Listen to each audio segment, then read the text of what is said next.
The Oregon School Activities Association welcomes you to this broadcast of an OSAA U.S. Bank Les Schwab Tires State Championship event. U.S. Bank is proud to celebrate its 28th year of supporting OSAA state championships. Les Schwab Tires celebrating more than 55 years of pride in performance. Now enjoy the greatest sporting event around, a high school state championship. And a very pleasant good evening and welcome to South Umpqua High School football tonight from Spartan Stadium in Corvallis. It's a Class 4A state playoff game between the South Umpqua Lancers and the Philomath Warriors. Hello, everyone. I'm Brent Newton along with my broadcast partner, Ken Sherman. The Lancers come in as the number 3 team out of the Far West League. They made it into the postseason for the first time since 2002, thanks to last Saturday's 41-0 victory over Ontario in a 4A play-in game in Tri-City. As for Philomath, they come in at 7-2, as are the Lancers, and the number 2 team, from the Oregon West League. They lost twice to top-ranked Gladstone, and the other loss to league champion Cascade. So their 2 losses coming to very good teams in Class 4A. The one common opponent between the 2 teams is Banks.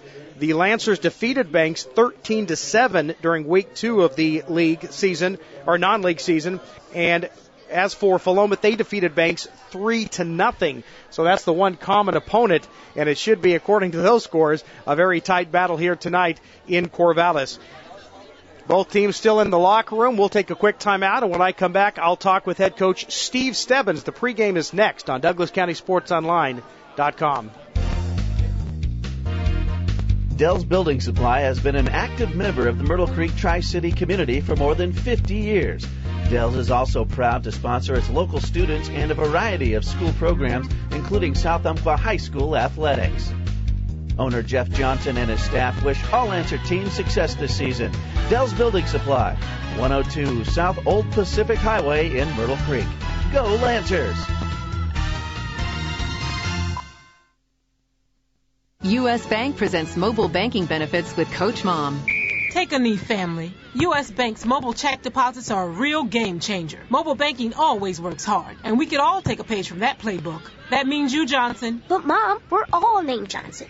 Visit a branch or go to usbank.com/mobile. U.S. Bank. All of us serving you. Enrollment and deposit point required. There is a fee of 50 cents per deposited item. Visit usbank.com/deposit point for details. Coach Mom on 3. 1, 2, 3. Coach Mom! Kids who play sports are healthier than those who don't.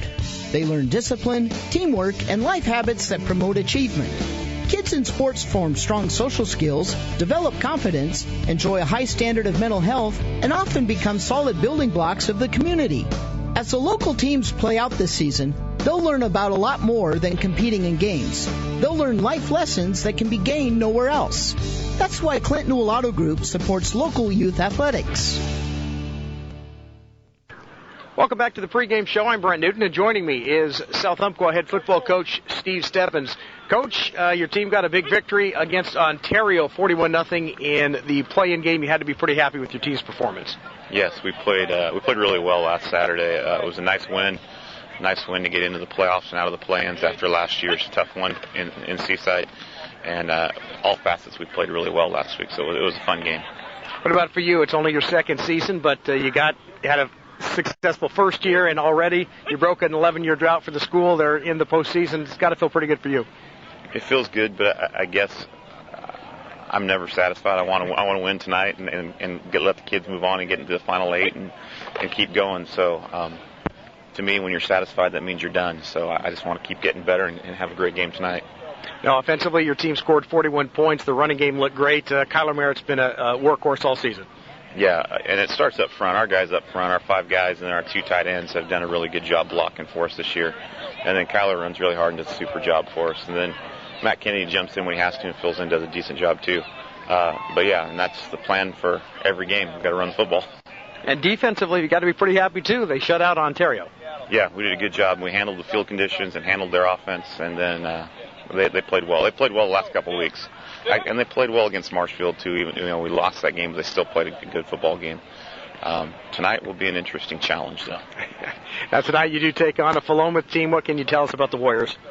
First of all, they're a very good football team. Obviously, there's only 16 teams left in the state. The other thing is they have a little bit of experience on us. They played in the state semifinals last year, and their returning quarterback from that team is a very good athlete. He makes things happen.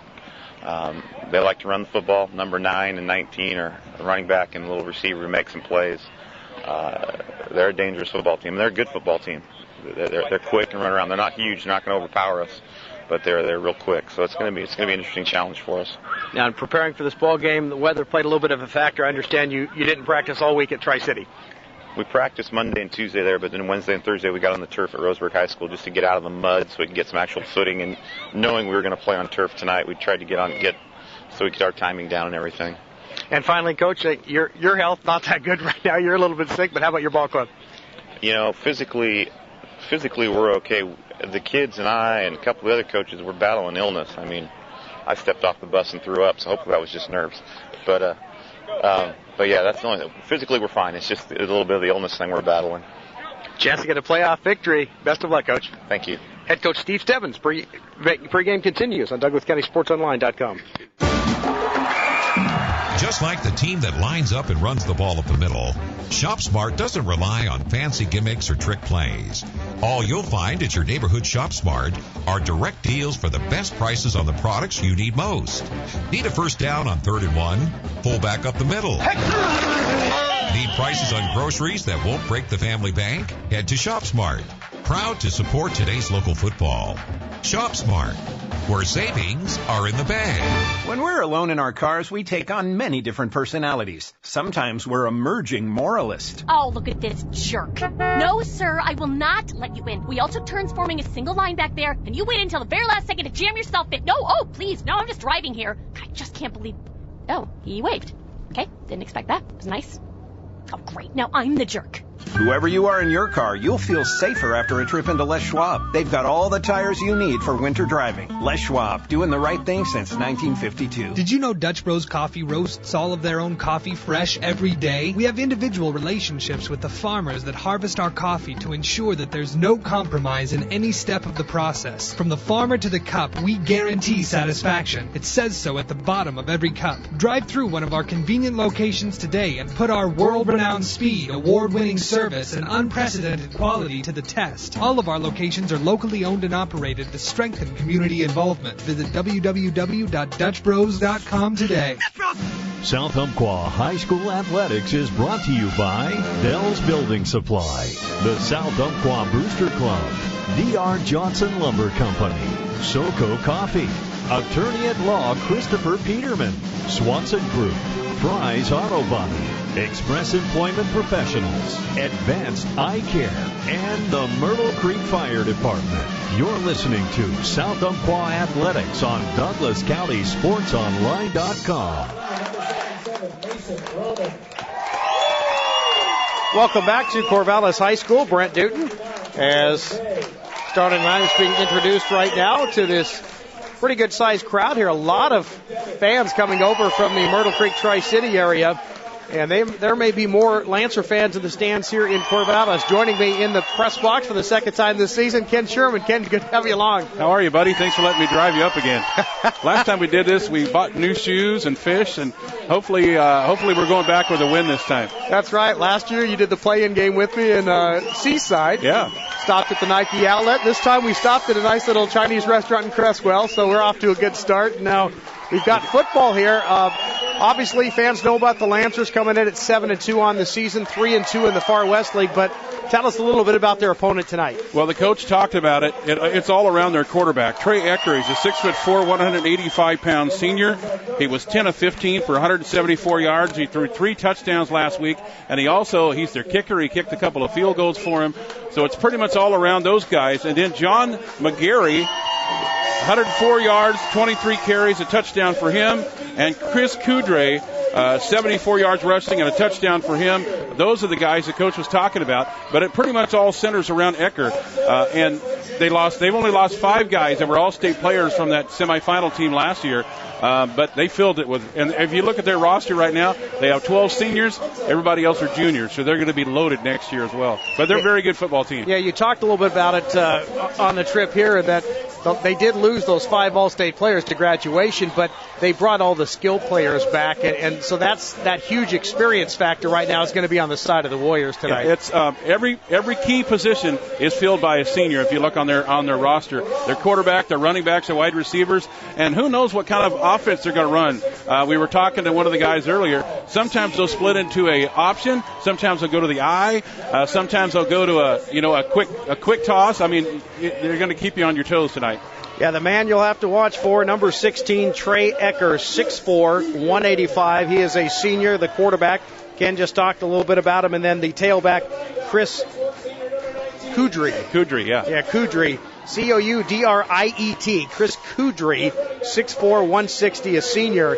And so the Lancers going to have to watch out for those two key offensive weapons. Great facility here in Corvallis. The high school, it's a rebuilt high school. I think it's 9 years old from what the athletic secretary was telling me here at Corvallis High School. And there's turf here. All the seating is on one side under the covered grandstand. So it's a beautiful facility here. We're going to take a quick timeout, and we'll come back and we'll get ready for some playoff football after this on DouglasCountySportsOnline.com. Hey Mom, I have something you should meet. Something or someone? Something. It's my perfect food. It's your what? It's my perfect food. Not only does it taste great, it's packed with protein and calcium. It's my perfect healthy snack. Plus, it's made locally with RBST hormone-free milk, fresh from Oregon Dairy Farms. Okay, I'll bite. What's the name of your perfect food? It's my cottage cheese, from Umpqua Dairy, of course. Umpqua Dairy. Mom, daughter, and quality checked approved since 1931. You see their trucks along highway construction sites and rolling to jobs throughout the community.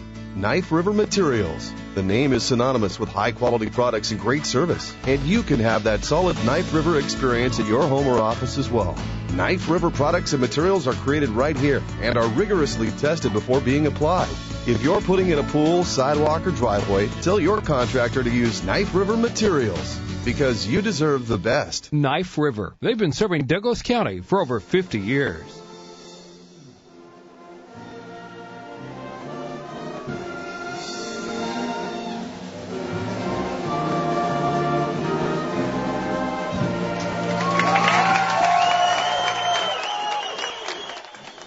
Our national anthem from the Philomath High School Band. Great to see the South Umpqua Pep Band has made the trip over here as well. So it's really great to see the SU cheerleaders here. A great group of fans. Boy, we've got to be in the well over 100 or so here from South Umpqua. There's a great following here in Corvallis. We're going to wrap it up, folks. That'll do it for the pregame. We'll take one more timeout. We'll come back and we'll get this one started. SU Philomath next on DouglasCountySportsOnline.com.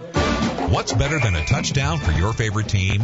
Getting a great deal on groceries at your neighborhood Ray's Food Place. Ray's Food Place is your home team with fresh produce, the highest quality meats, tasty bakery items, and everything you need to game plan a party, a tailgater, or just a quick weeknight meal. Ray's is proud to sponsor today's local football action because you support us every day. Ray's Food Place. Family owned, family values since 1956.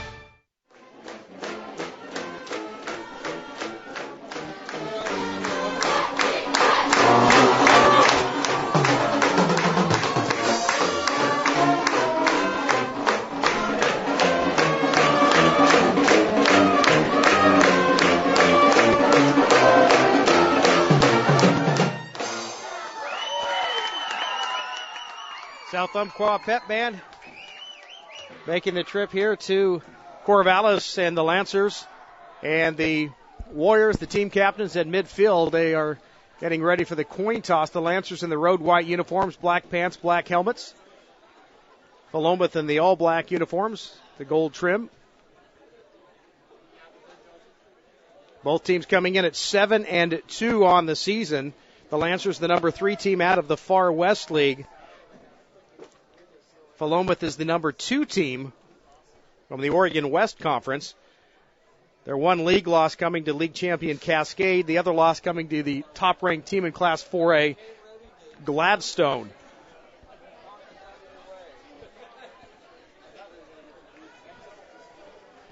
Looking at the Class 4A bracket, the Lancers and Philomath, SU comes in as the number 10 team out of the 16 teams. They are 10th. They're playing the number 7 Philomath Warriors. The winner of this game will play the winner of the North Bend LeGrand contest. North Bend, the number 2 team, LeGrand number 15. So the Lancers win this one, and if North Bend holds court, there's going to be another Far West League matchup next Friday. But first things first, as the Lancers have to get things done here on the road. Technically, this is the Warriors. I guess it's the neutral field, but it's the Warriors' home. They're considered the home team, as they have a grass field, all the rain causing a bunch of a mess. So they're playing the playoffs games here at Corvallis High School. It looks like we're going to see that high-potent offense right off the bat. Philomath won the toss. They've elected to receive the ball, so we're going to see Ecker in the offense right off the bat here against Philomath. And Coach was talking about their defense playing well with a shutout to Ontario, so see if they can step up. They talked about it, a lot of speed on this Philomath team. He talked about the trenches. If he can win the game in the trenches, then everything else will even out. But he's got to stop this real quick team. Lancer fans just down below us, the band to our right. We're actually in the same press box. The coaches are up here with us. Defensive coordinator Brian Mills in his first season doing a great job, and Dusty Peary's helping out the offense. I think I still owe Brian Mills a dinner or something from a football game a few years ago. Hopefully take care of that. Have to pay that back one of these days, right. I guess, yeah. After the ball game. So the Lancers will kick the football away. They'll tee it up at the 40-yard line. They're kicking duties done by Josh Bueller, 6', 200-pound sophomore.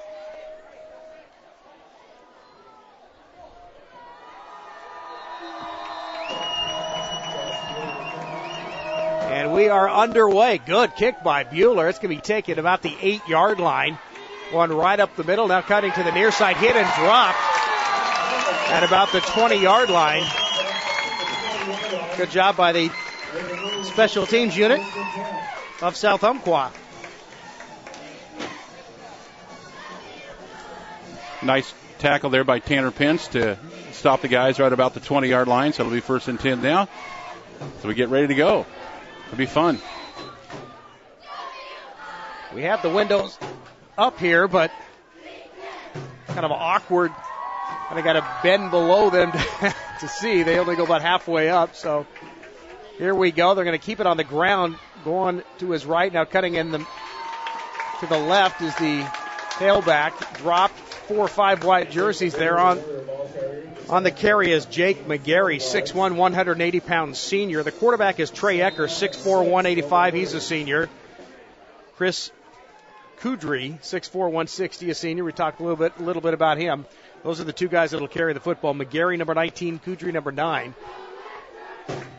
McGarry had 104 yards, 23 carries, and a touchdown last week. Weaver split wide to the left. Up under center. Ecker, he's going to hand it. That is McGarry again. He's going to get across the 25 to about the 28. Picks up about 5 yards close. About 2 yards shy of a first down. Jake McGarry on the cover on the carry for the Warriors. So McGarry gets the first 2 carries of the ball game. Mason Ronan on the stop for the Lancers. Mason, two-way starter. 5'10", 230-pound senior. So third down here. Third down and call it 2 from the 28-yard line. Ecker up under center. In motion comes Kudry. They're going to hand it to McGarry again. First down right up the gut. Didn't look like much, but it just opened up, and he turned on the jets, got across the 35 to about the 37-yard line, and they'll move the chains 1st and 10. That kid's 6'1", 180 pounds, and he just lowers his head and his shoulders and just keeps his leg churning. To our fans listening at home, I've got a issue with my back, and every time I try to lean down, you might hear a big moan or groan on accident, but I'm doing my best here because if he locks his back up, I'll take over for him. It's all right. I got you covered, buddy. Leaning over. This isn't going to be good for my back. Just trying to duck underneath this open window. In motion comes Kudry. They'll fake it to him. Give it to McGarry. Again, he's tripped up.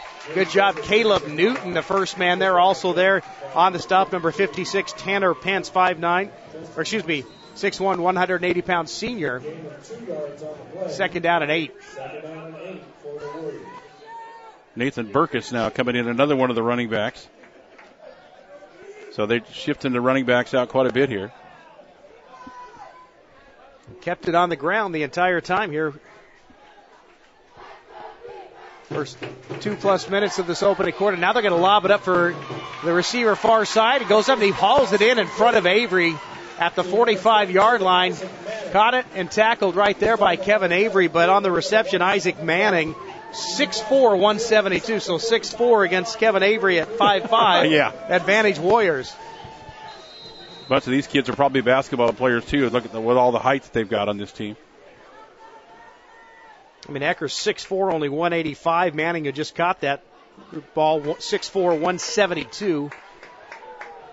Huge height advantage on the outside for Philomath. They've got it in SU territory. They're going to actually put it about the 43. And it's going to be a pitch to Kudry. Got a little bit of room, still stutter stepping his way across the 40. Took about a yard gain and ended up getting about 4, maybe 5 yards to bring up 2nd and 5. First down at the 33-yard line, so the Warriors are moving the football on their first possession here. 2nd down and 5 for Philomath. Ecker will walk the offense up. Back split behind him. Kudry split to the near side. Weaver to the left, looking to throw. A little bit of pressure. Lobs it up again. Same play. Avery on the single coverage out there. And he just overthrew it. Ecker just threw it over the head of the intended target, Isaac Manning. 3rd down. They're gonna try to work that side with the height advantage, going to Philomath with Avery at 5'5". 8:37 on the clock, first quarter, first possession of the football game.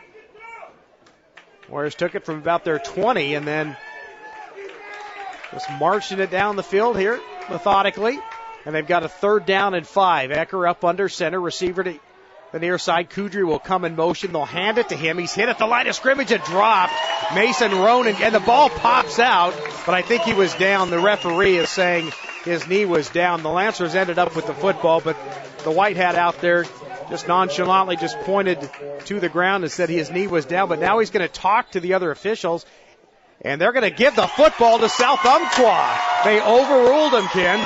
Mason Ronan hit the running back, and then the ball came loose, and Ronan just jumped on the football, and they took a little bit, but it's Lancer ball, so that is a big turnover right there. Yeah, the Lancers got on top of it, but the referee just casually, he pointed to the ground saying his knee was down, but then the other officials came over, they talked to him, and they discussed it, and they give the Lancers the football. So the ball comes out, the Lancers stop the drive, and SU's got it 1st and 10 at their own 40-yard line. Eric Johnson, the senior quarterback, brings the offense up from the shotgun. Coming in motion, Alex Kelly. They will hand the football right side. Merritt, not much room, just puts the shoulder down and gets a couple out of it. He'll get up to about the 43, gain of 3, 2nd down and 7. Merritt scoring 4 touchdowns last week in the win over Ontario. He's the workhorse, and he'll get the football a whole lot tonight. Everett, tight end into the ball game. Lined up in the slot is Kelly to the near side, that's Kelly. To the near side is Josh Reed. The speedy Rigsby on the far side. He'll come in motion. The snap, they're going to give it to Rigsby. Try to follow Merritt. He's going to get hit from behind, but just keeps the legs moving across the 45 to about the 47, and it's going to bring up a 3rd down and short. Penalty marker on the tackle. And he threw it in there aggressively, too. Like, you can't do that. So it's going to bring up 3rd and short, but we'll find out the penalty first. The referee and 2 other officials discussing it. I think a Philomath ball boy is joining the conversation as well. That's a Lancer ball boy. It's a face mask against Philomath, and you can hear the SU crowd. The Lancer band made the trip. The cheerleaders here as well. Great atmosphere. All the Lancers just down below us. We're in the press box, but I can reach out and pat a Lancer fan on the head right in front of me. They're right up against us. That's high school football right there. So it's 1st down and 10. They'll march it inside the 40 to the 38-yard line. 1st and 10 SU from the shotgun. Johnson, Merritt, the single setback. Rigsby to the right side. Now Everett joins him out there in the slot. Sean will come in motion. The snap to Johnson. He's going to spin, rolls to his right, looking to throw. Open is Everett out there, goes up, and he hauls it in at the 19-yard line. 1st down SU. Throws it out where Everett could go out and get it. Cameron Everett, 6'2", 215, the senior, lined up at the tight end slot and then just moved to his right in the slot, and then they looked for him, just single coverage. Rigsby just came in motion and left single coverage out there with Everett. And the big guy goes up to get it. First down at 10. SU on the march after the turnover. Johnson calls out the signals. Rigsby comes in motion. The snap, they'll hand it to Merritt. Got some room right side. He breaks a tackle. First down, 5. Touchdown. South Umpqua. 18 yards, and the Lancers strike first.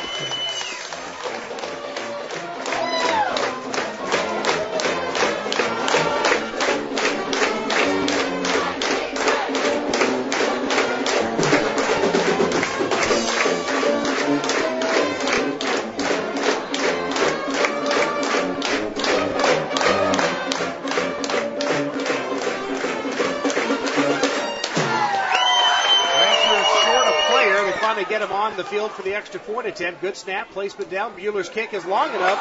It is no good, wide to the left.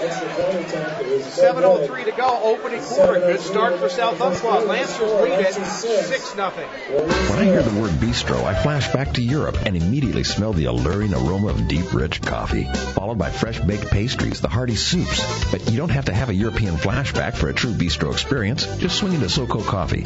They have the same handmade croissants, bagels, big fat cinnamon rolls, and the breakfast sandwiches, the soups, the salads, all homemade and all backed up with organic fair trade coffees. For the European experience, eat and hang out by the fire. Or if you're in an all-American hurry, just hit the drive-thru at SoCo Coffee in Myrtle Creek on Main next to Advanced Eye Care.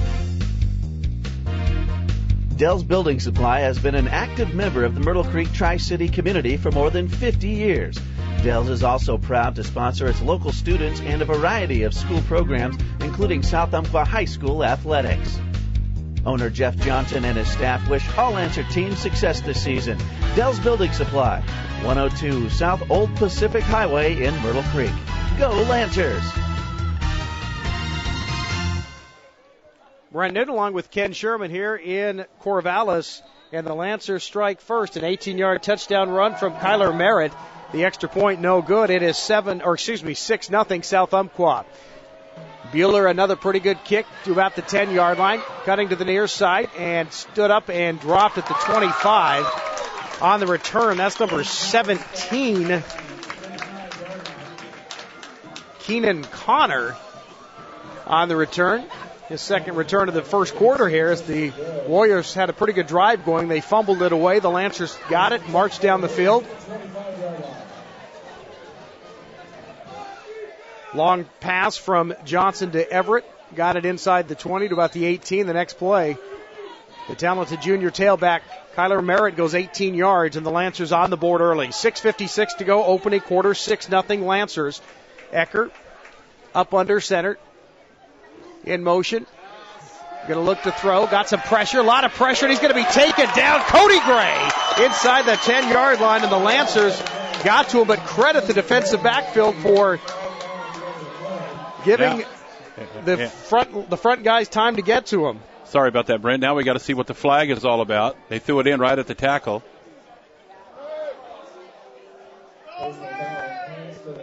Hands to the head on a personal foul. Well, that's too bad. Great play by the Lancers all around defensively there. Cody Gray got the sack, but it's not going to count now, as that's going to be a 15-yarder most likely. Inadvertent, I would say, just coming in on the tackle, trying to, a little aggressive, trying to get it in. And it might not have even been Cody, because he got some help from his teammates after he got to Ecker. Pocket just all of a sudden collapsed, and there are about 4 white jerseys on top of the senior signal caller. But it's going to make it 1st and 10. They'll put the ball out past about the 25-yard line. 1st down and 10 for Philomath. Ecker up under center. You don't say that too much anymore. Everyone's always in the shotgun or the pistol. They're going to hand the football to McGarry. He's got a bulk of the carries early on. Gets across the 25, a couple-yard gain. So after that big sack, they just put it back where they started at the 25. But that was great defense by the Lancers of dropping back on the 10-yard line. Gain of about 3, 2nd down and 7 now from the 28-yard line. Lancers 6, Philomath nothing. 6 minutes, 10 seconds and counting here in the opening quarter. Split to the near side. That's Chris Cadre. Two receivers to the left. Ecker's got a single, one tailback behind him. They're going to hand the ball to the guy in motion. And I think that's McGarry again. Getting off the bottom of the pile is Mason Ronan. Also there, Cody Gray and Trevor Duffy. Boy, Ronan's everywhere early today. Ball placed around the 34-yard line. Call it 3rd down and 1. Split to the near side. That's Isaac Manning. Single coverage with Tristan Gross. Back split behind Ecker. Coming in motion is Kadri. They're going to hand the ball. He's hit it, dropped immediately, and I believe that was Ronan again who got in there. Cody Gray, and also giving some help there, number 20, Matt Kennedy, 6 foot, 170-pound senior, but Mason Ronan again just splitting the gap. He is fired up, that kid. He's everywhere here early in the game. And that's a loss of about 2, and it's going to be at 4th and 3, and they're going to have to punt the football away. Back to do the punting chores will be Trey Ecker. Back deep to receive for the Lancers, standing around his own 35-yard line. That is Sean Rigsby, 5'11", 160-pound junior. Looking to, it looks like it's a fake punt. Trying to roll around the corner, and he's going to be hit, knocked out of bounds. Did he get the first down? Depending on the spot, I don't know. It's on the near side. I'd say no, but according to Ecker says yes. The referee says no. He missed it by about a half yard. You can see the official on the far side was standing, like you said, just half yard. That was all. He got hit hard and ran out of bounds. So another big play for the Lancer defense here. So the Lancers will have great starting position at the 34-yard line. They already lead at 6-0. 3 receivers to the right side. That's Alex Kelly along with Everett and Rigsby. Johnson from the shotgun.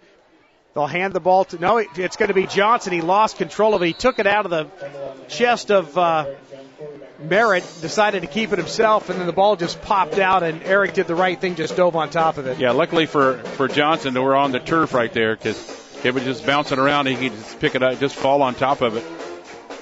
I got a yard out of it, though. 2nd down and 9. Kelly to the near side along with Josh Reed. Single setback is Kyler Merritt. Johnson calls out the signals. 2nd down and 9. They'll give it to Kyler this time. He's going to be hit and dropped after a couple of yard gain. That big offensive line, left tackle, number 78, Trevor Duffy, 6'3", 305, a senior. The left guard is Tyler Vay, 5'9", 225, a junior. The center, Caleb Newton. He is a junior, 5'10", 215. Mason Ronan, you've heard his name a lot tonight, 5'10", 230, a senior. And the right tackle, another very good one, Jordan McDevitt, 6'1", 255, a senior. 3rd down and long, probably 2 down territory for the Lancers. 3:35 and counting. 3rd down, call it 7 for SU. Full house backfield. Johnson calls out the signals. He'll give it to Merritt, right side. Stutter step, gets through a hole. 1st down. Keeps the leg churning. Breaks the arm tackle. And he gets inside the 15. 1st down, SU. I'll tell you right now, Tanner Pence lined up in the backfield. Tanner Pence threw a block on a couple of guys, and Merritt followed him right through the hole.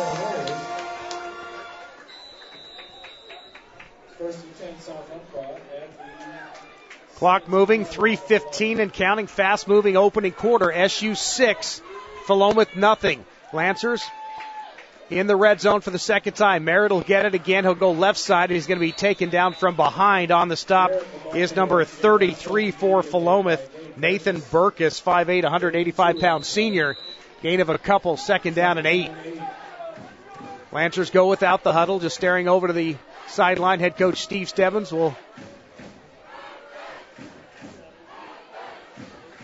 give him the hand signals for the call. It's more like a third base coach, doesn't he? Yeah. All his hand signals. He'll keep it on the ground. Merritt right side, and he's going to get pretty good yardage across the 15, close to the 10, maybe about the 11. I'll call it the 12. It's going to be 3rd down and 6 coming up for the Lancers. Word about the 40-yard line.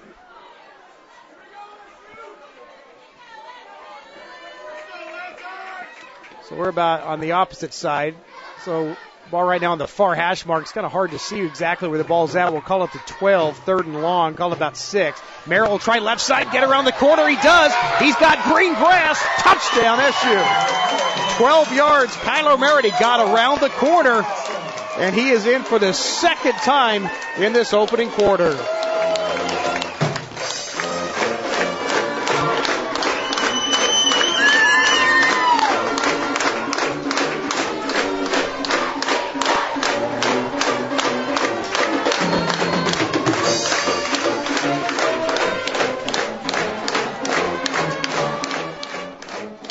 The Lancers will line up to go for 2 after the miss on the first extra point. Johnson has Pence to his left, Thompson to his right, Merritt behind him. They will hand it Merritt. He'll go left side. He's going to be taken down for a loss. So the 2-point conversion does not work. And it's 12-0, but a good start for the Lancers. 1:55 to go, opening quarter. SU on top, 12-0. For over 25 years, Clint Newell Auto Group has worked to earn a name that means more than just another great deal. It's important to us that our name means the best in service, maintenance and repair, and customer satisfaction. We're also proud to be part of this great community by sponsoring and helping many of the events we all know and enjoy. It's our way of saying thanks to all of you who helped Clint Newell Auto Group become Douglas County's #1 dealer. Clint Newell Auto Group, where our name means more. U.S. Bank has been proud to sponsor the OSAA State Championship since 1984. Whether you're buying a car, consolidating bills, or paying for one of life's unexpected surprises, U.S. Bank has great rates on loans and lines of credit tailored to meet your needs. Stop in and see what U.S. Bank has to offer. U.S. Bank, all of us serving you. See banker for details. Subject to normal credit approval. Installment loans and lines of credit offered by U.S. Bank National Association. Equal housing lender, member FDIC. Boy, that's long to read, isn't it? Those are the books you got to read on these things. I'm telling you right now. Guess maybe I should have read it once before I go live with it. Hey, we got the South Umpqua bus driver with us. We're joined by everybody now. Right. Mr. Bob up here with us. Bob Larson making the trip. Yeah, you said good morning. Sharing popcorn and hot chocolate here. So the Lancers lead at 12-0. Bueller, another deep kick. It'll be taken again by the same guy. Far side that's the Lancers sideline. Breaks a tackle across the 30, and boy, just drilled. And I think that was Pence again. Boy, Pence went up high. It just looked like he threw a block on the return man, Tanner Pence, and just knocked him on his backside. Pence getting up, fired up. Pence and Ronan are fired up on the defensive side of the football. I think Keenan Connor is going to remember that hit right there. That was almost like a WWE stiff arm or something. I'm not sure what it was, but he hit him hard. I think it was legal. Yeah.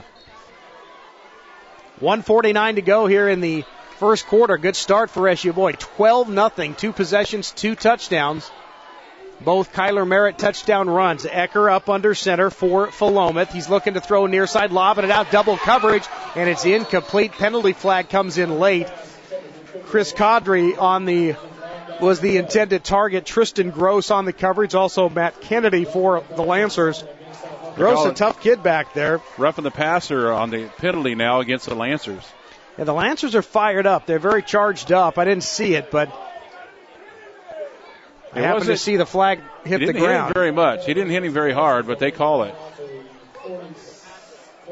So the momentum momentarily swings back in favor of the Warriors. That'll put it all the way out to the 48-yard line. First down and 10 for Philomath. The Warriors' first possession ending on a fumble. The Lancers turned it into 6 points, and then they faked a punt. SU stopped them and then went the short field to make it 12-0. Another penalty flag, a little slant pattern, looking for John Weaver, incomplete. Gross again on the coverage, but a flag came down immediately.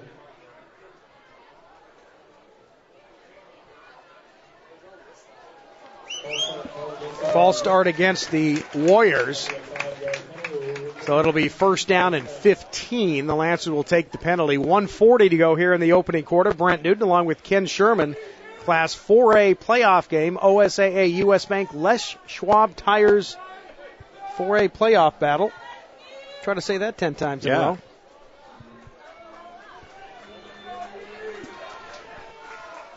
Here at Corvallis High School, the Warriors play a lot of their playoff games, at least in recent years, here on the turf field. Dropping straight back, going deep down the middle, wide open out there is Weaver. He caught it at the 25. Gross tried to pull it away from him, and out of bounds at about the 17-yard line. Boy, it seemed like Gross just kind of gave up on that. Yeah, Isaac Manning kept running. Gross kind of slowed up a little bit to see if he could pick it off, but it went right over the top of his head, right to the receiver. Oh, just like that, the Warriors knocking on the door. They're in the red zone. They're inside the 20-yard line, right at the 17. 1st and 10 for Philomath. Clock stopped at 1 minute, 31 seconds to go here. South Umpqua 12, Philomath nothing. Split to the left side is Isaac Manning. Double slot in there. Kadri and McGarry going to throw the football. Plenty of time across the middle. Wide open, caught. 10-5 touchdown for Kel Stevie, the sophomore tight end, and Philomath on the board.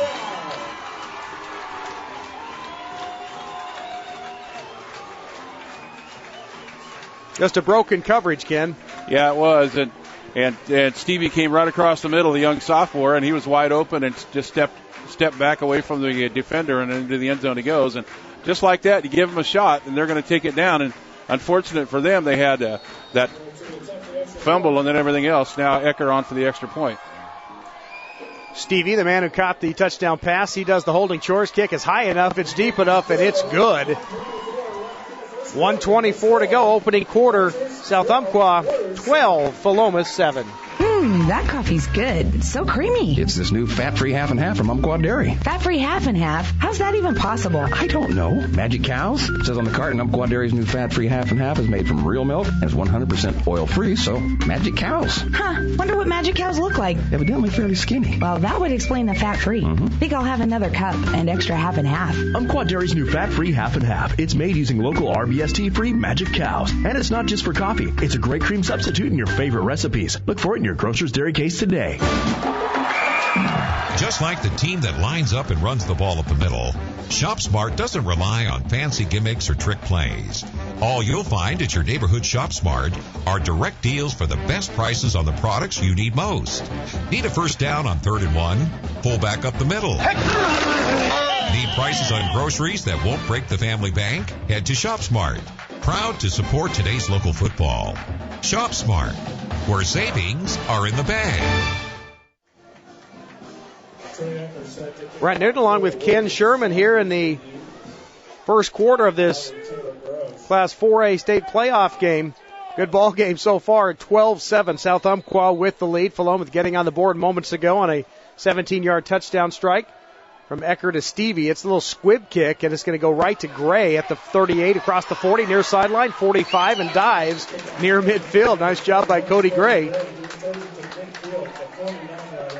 Well, we just saw how fast Philomath can score if they get the chance. I think they're throwing it a little bit more than they want to because McGarry had 23 carries last week, but it looks like if they get down in the hole early, they may have to throw the ball, but that Ecker kid has an arm.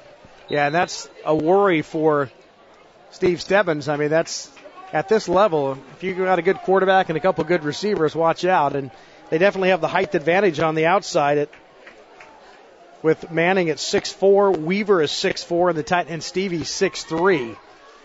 That small defensive backfield for SU. They're going to give it to Merritt. He stood up at the line of scrimmage. They might give him a yard. Merritt rolls out of the pile back around the 35, 45. He's all right. They'll give him forward progress to the 49-yard line. Well, maybe a half yard, but we'll call it 2nd down and 10. No gain for the junior tailback. He's got both touchdowns for the Lancers. 2nd down and 10. Ball in the near hash mark on the Lancers side of the football. Or side of the field, excuse me. Merritt now split to the left side. Empty backfield. Kyler comes in motion. They will give it to Merritt, and he's tripped up, and he will lose 3 yards.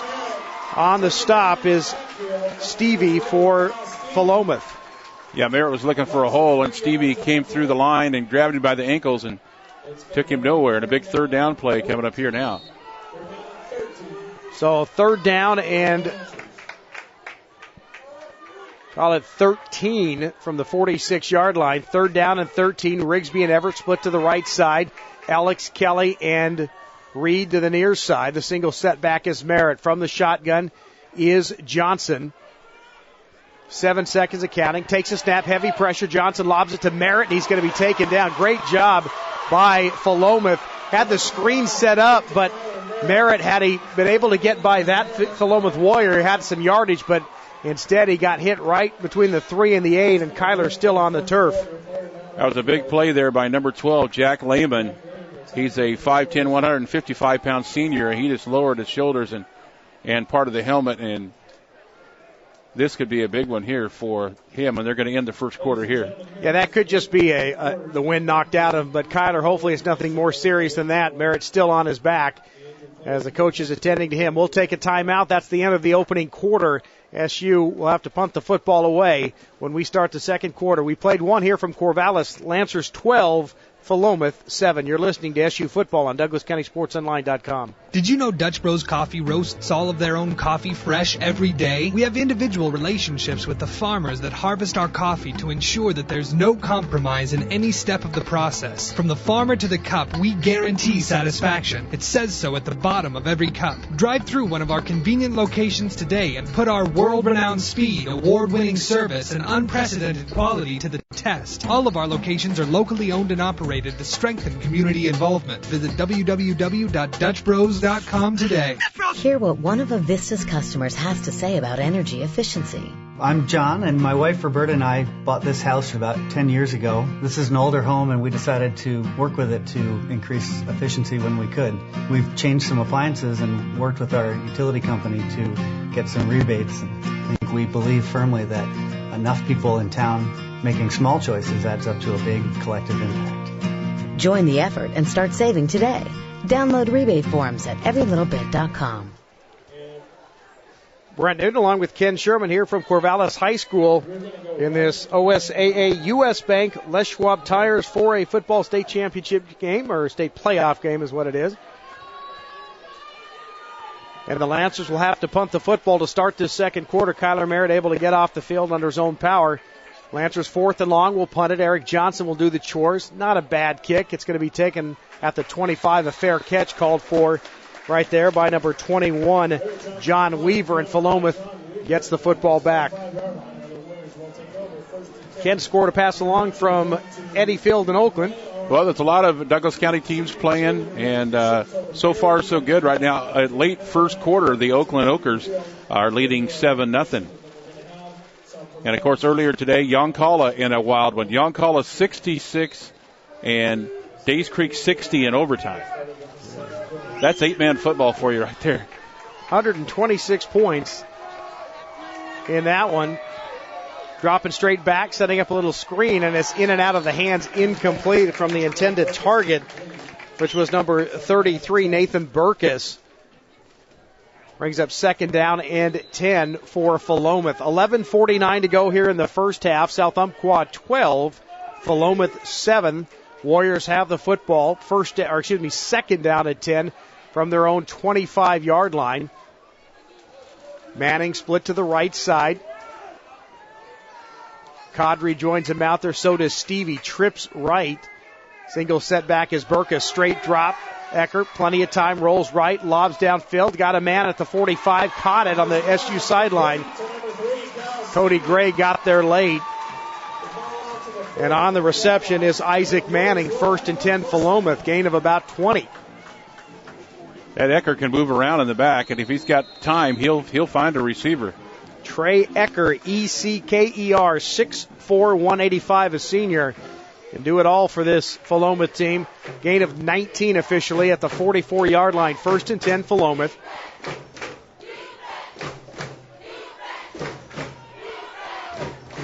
Lancer crowd, the chant of defense, trying to get their team some momentum here. Right now it's in favor of the home team, the Philomath Warriors. Rolling near side is Eckert, looking downfield, lobs it out there on the coverage. Avery, and he tips it away. Nice job by Kevin Avery. The intended target was Kel Stevie. And Avery got that right paw in there and knocked it away, second down. That was a good play by Avery. 6'3" Stevie, 5'5" Avery. The ball was a little bit underthrown, and Avery could get up enough to knock the ball away. But This Ecker is impressive to watch. End of the first quarter from Sherwood High School, Class 6A playoff game. Sherwood 15 and Roseburg 6. Our score 12-7. Philomath down by 5. Going to hand the football, and it's going to be going nowhere as white jerseys everywhere. Who got it? Cody Gray, Kevin Avery. Who else is in there? That's Caleb Newton. Kudre tried to come straight across the field with it, and instead of going down the field, and there was plenty of white shirts right there to bring him down at the 40. So 3rd down and 14 for Philomath. 3rd down and 14 back at the 40-yard line now. Split to the right side. That is John Weaver. Back split behind Ecker. Up under center. They're going to keep it on the ground. A little bit of room is McGarry, and he's going to be stood up about the original line of scrimmage and knocked down. Jerry Atherton got in on the stop. Also there, Kevin Avery. Atherton, first time we've called his name tonight. Big Jerry, 6'3", 265, a senior. And now a timeout as a Philomath Warrior on his back. Want to say hello to Larry Page and my good friend Jace Page listening back in Myrtle Creek. So hello, Larry. Hi, Jace. Hope you're enjoying the broadcast. Great to have you along. Jace, a future Lancer. Younger brother of Austin Page, the fine athlete from a few years back. It's amazing how quick these kids grow up and move on. That's Caleb Hinderer that was up, and it looks like he's going to be able to walk off on his own. But great to have Larry and Jace listening to the broadcast so far. The Lancers doing the job here in the first half. 10:19 to go in this second quarter. South Umpqua 12, Philomath 7. And the Warriors most likely going to punt it away. 4th down and 9. Ecker does the punting chores. He faked the only other time they were going to punt the football. It was a fake punt. He didn't get the first down, and it led to the Lancers' second score. Ecker standing back at his 35-yard line, low snap, rolls to his right, and he's going to punt it away. It's a deep kick. And it's going to be taken by Rigsby at the 15, 20, right up the middle, 30, got some room, 35, Rigsby, near side, across the 40, across midfield and dropped at the 46-yard line. Great return, Sean Rigsby. He broke about 5 tackles. He just kept going, and they're trying to arm tackle this kid. You won't be able to bring him down with one arm. Well, kind of out-kicked his coverage a little bit. It was a deep kick, but it was a line drive. That ball hung in the air, about 50 yards. I'm going to keep an eye on this Ecker kid and see where he ends up playing college ball at. And Rigsby impressive. Was able to get a little daylight, and he made the most of it. 1st and 10. Merritt, well, it's going to be Johnson on the keeper. Oh, he had a huge opening, but he got tripped up across the 40 and stumbles close to the first down. He got about 9. Just a Warrior just dove at his ankles and got a hand in there and just tripped Eric up, and he stumbled forward for about 3 more yards. He picked up 9, 2nd down. I'll give him 8, 2nd down and 2. First down around the 36-yard line, ball about the 38. They'll give it to Merritt. That's good to see him back, but he's going to be hit at the line of scrimmage, and he stood up, and he's not going down. They'll blow the whistle. Gain of nothing, hopefully not a loss of 1, so it's 3rd down and short, but I guarantee this is 2-down territory for head coach Steve Stebbins. I got to give him a little bit of forward progress on that thing, so about the 39-yard line. That's going to be a loss of 1 with that spot, so give him a loss of 1. SU, 3rd and 3 now. Rigsby split to the near side. Josh Reed wide to the left side. Double tight end. Rigsby will come in motion. Johnson fakes the handoff to Sean. Gives it to Kiner. Big room. 35. Forget it. Green grass. Merritt. 20. 10. Touchdown. South Umpqua.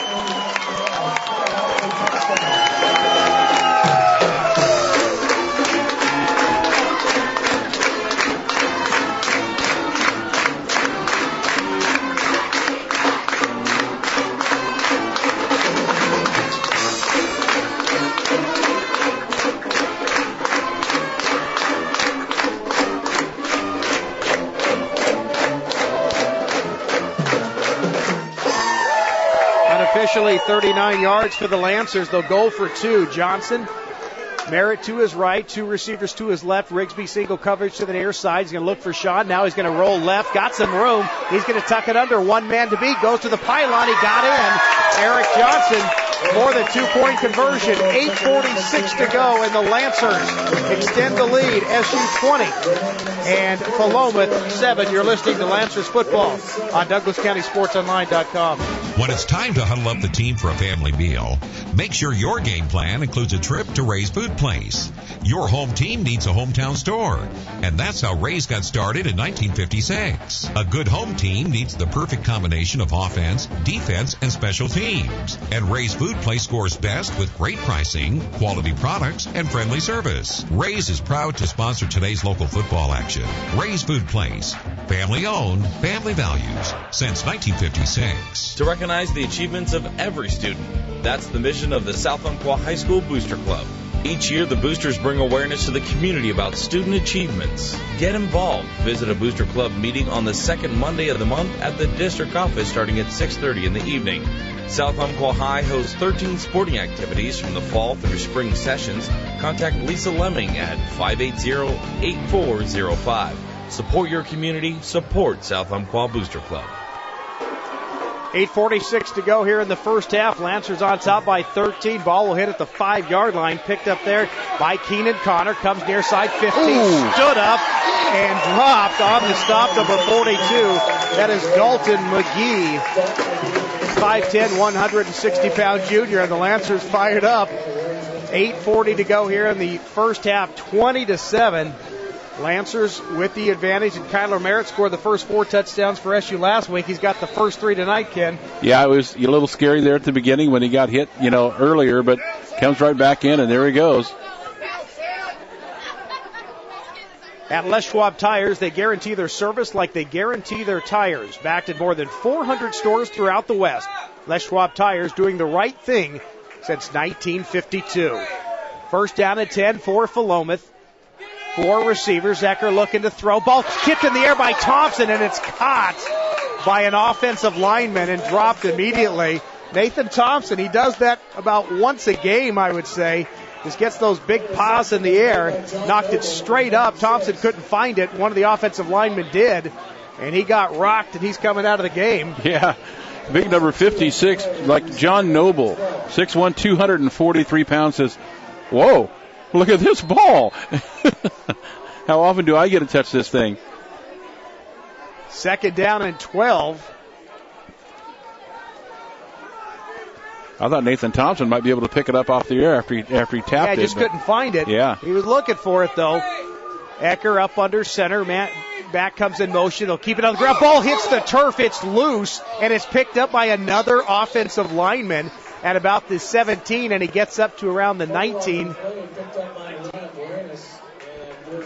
So the offensive lineman getting some work in this one for Philomath.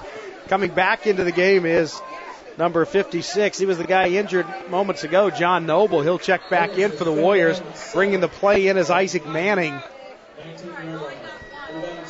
Boy, that would have been a huge fumble recovery for SU, but it just bounced right into the hands of an offensive lineman for the Warriors. They have it third down at about the 18. First down around the 25. We'll call it third down and a long 6, 3rd and 7. Looking to throw is Ecker. No pressure. Looking deep down the mid. Well, open on the far sideline. It goes out of bounds. There are 2 guys out there on the far sideline on the SU side of the field. Look like Kadri, but Ecker just let him way out of bounds. There's no chance for it. I think Bob Fiesel was the closest guy on the coverage, the Lancer assistant, and it's going to be 4th down. He had the man. He was wide open, but the ball was just thrown down the sidelines, and they kind of drifted out. He got some air on it. And my perception's a little off because he also had sprinting down the middle was Manning. It looked like that's where the ball was going to go, but it ended up on the sideline. Ecker again gets the leg into it. Line drive, kick deep. Rigsby going to call a fair catch, and he does.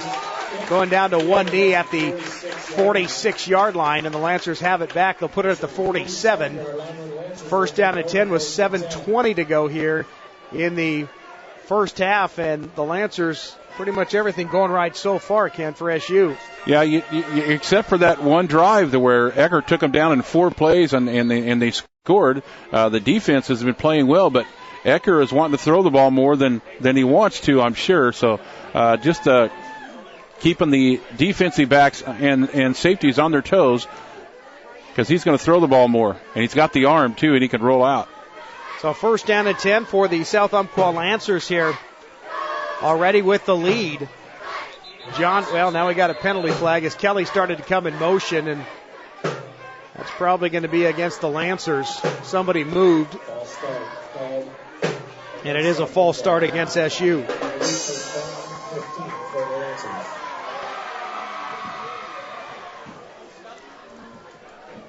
Brent Newton along with Ken Sherman here in Corvallis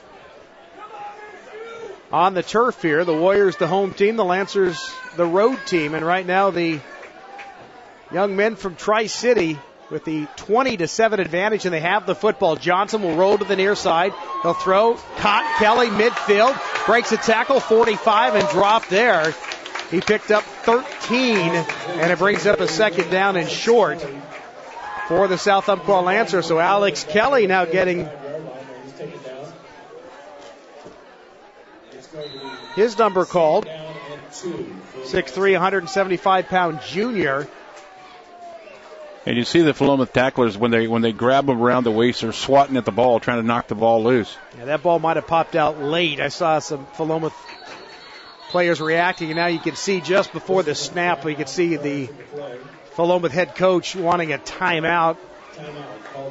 Yeah, but he will get the timeout. So second down and 2, 6:42 to go here in the second quarter. South Umpqua 20 and Philomath 7.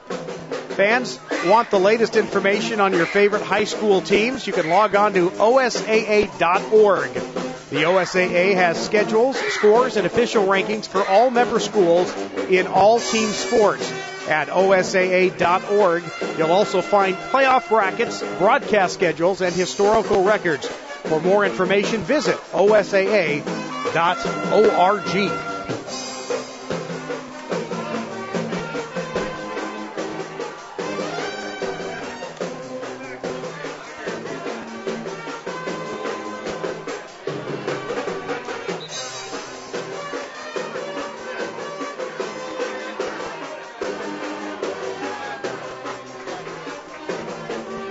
So after the timeout from Philomath, the Lancers will have it second down and 2 from the Philomath 45-yard line. Merritt the single set back, ball in the near hash mark. Rigsby split to the near side. He's got single coverage. 2 receivers make it 3 now to Johnson's left. He will fake the handoff. Eric will keep it himself, and he just kind of backpedals. He got turned around, so he was going backwards, trying to get to that first down, but they hit him and pushed him back. He got about 2.5 yards. He's going to be close. The referee's looking at the spot, and now he's going to stop the clock and say, let's measure. I don't think he got it, though. We're looking, it's literally right across the field on a straight line. It looks like he's about a half yard shy. I think he missed it by that much, yeah. Nice play by Justice St. Clair. He's probably the smallest guy on the line at 186 pounds. They got Ryan Dunez, 303 pounds. See? Missed it by that much. That's right. He did not get the first down. Want to say hello to Mike Rudy, listening in Myrtle Creek. Hi, Mike. What's going on, Mikey? My broadcast partner for the last couple of years. He went into an early retirement. Yeah, he just wanted to go hunting.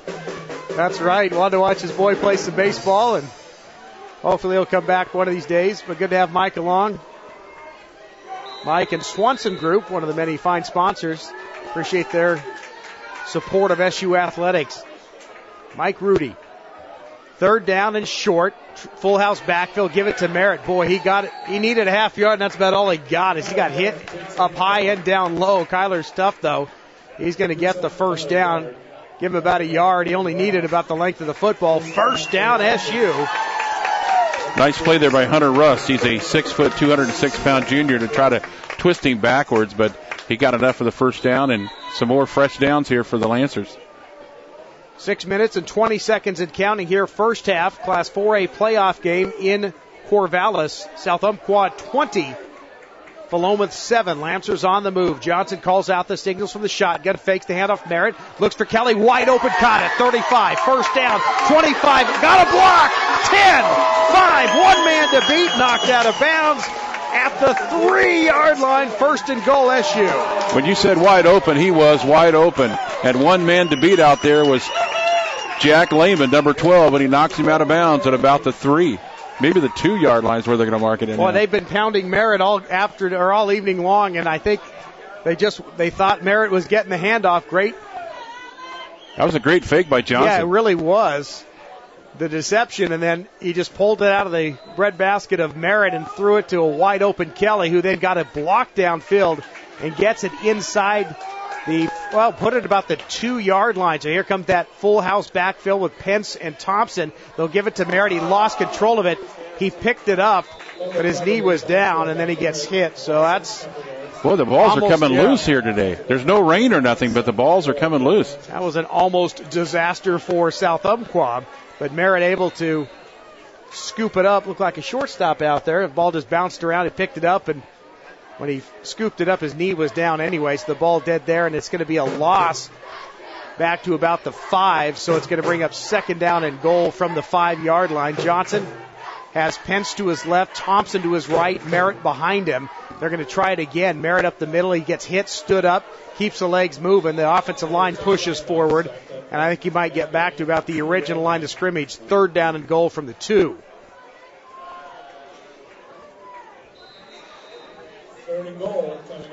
Lancers obviously going to go for it. If they can't punch it in here, all 11 Lancers staring over to the sideline. Head coach Steve Stebbins running through the calls. And under the weather, Steve Stebbins not feeling very good. Yeah, sounded they had a couple people that were not feeling. Here comes Dunez at 303 pounds. He's going to go over the nose. He's going to be the nose guard. Johnson calls out the signals from the shotgun. Same formation. Gives it to Merritt. Dives forward, and no call yet. I don't think he got it. Fourth down. He got inside the 1. And it's going to bring up fourth down and short. So fourth down and goal for the Lancers. They make it. They get 6 points. They don't make it. They turn the football over, and Steve Stebbins says, give me a timeout. We'll take it as well. 4:25 to go first half. Lancers lead it 20-7, and they are knocking on the door. Fourth and goal from the 1. We're looking to expand our business. So we went to U.S. Bank for some financial solutions. Luckily, they had the 19-employee, location-expanding, future vending machine-owning business package. They kind of invented it for us. U.S. Bank offers custom financial solutions for your business, from startup to expansion and beyond. Visit your local branch today. U.S. Bank, all of us serving you. Subject to normal credit approval and program guidelines. Some restrictions and fees may apply. See your banker for more information. Deposit products offered by U.S. Bank, National Association, member FDIC, equal housing lender. Brent Newton along with Ken Sherman here in Corvallis. OSAA Class 4A football state playoff game. South Umpqua the visitors, Philomath the home team. Playing on the turf here in Corvallis. It's fourth down and goal from the 1-yard line. Lancers have that powerhouse formation. Pence to the left of Johnson. Nathan Thompson to the right. Behind him is Merritt. Fourth and goal. Johnson calls out the signals, and here comes a penalty flag. And I think that might be on the Warriors. Like number 79 charged through the line unless he was drawn off. Ryan Dunas, 6'1", 303. So that's going to get him a little closer. Not much. They pick up the flag for him. Well, that's going to be about a gain of about, 6 inches? So it's still fourth and goal. Same formation. Johnson calls out the signals. Gets the snap right up the middle. Merritt lunges forward and no signal yet. Touchdown, SU.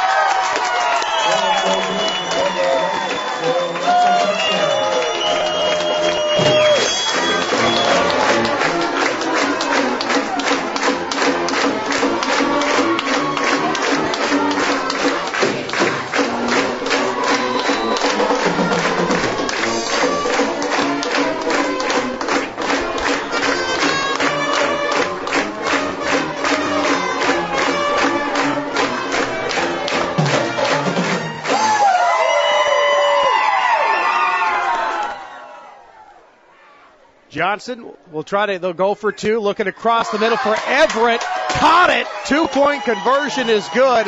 And the Lancers stretch out the lead. 4:18 to go here in the first half, and it's all SU. South Umpqua 28, Philomath 7. You're listening to SU Football on DouglasCountySportsOnline.com.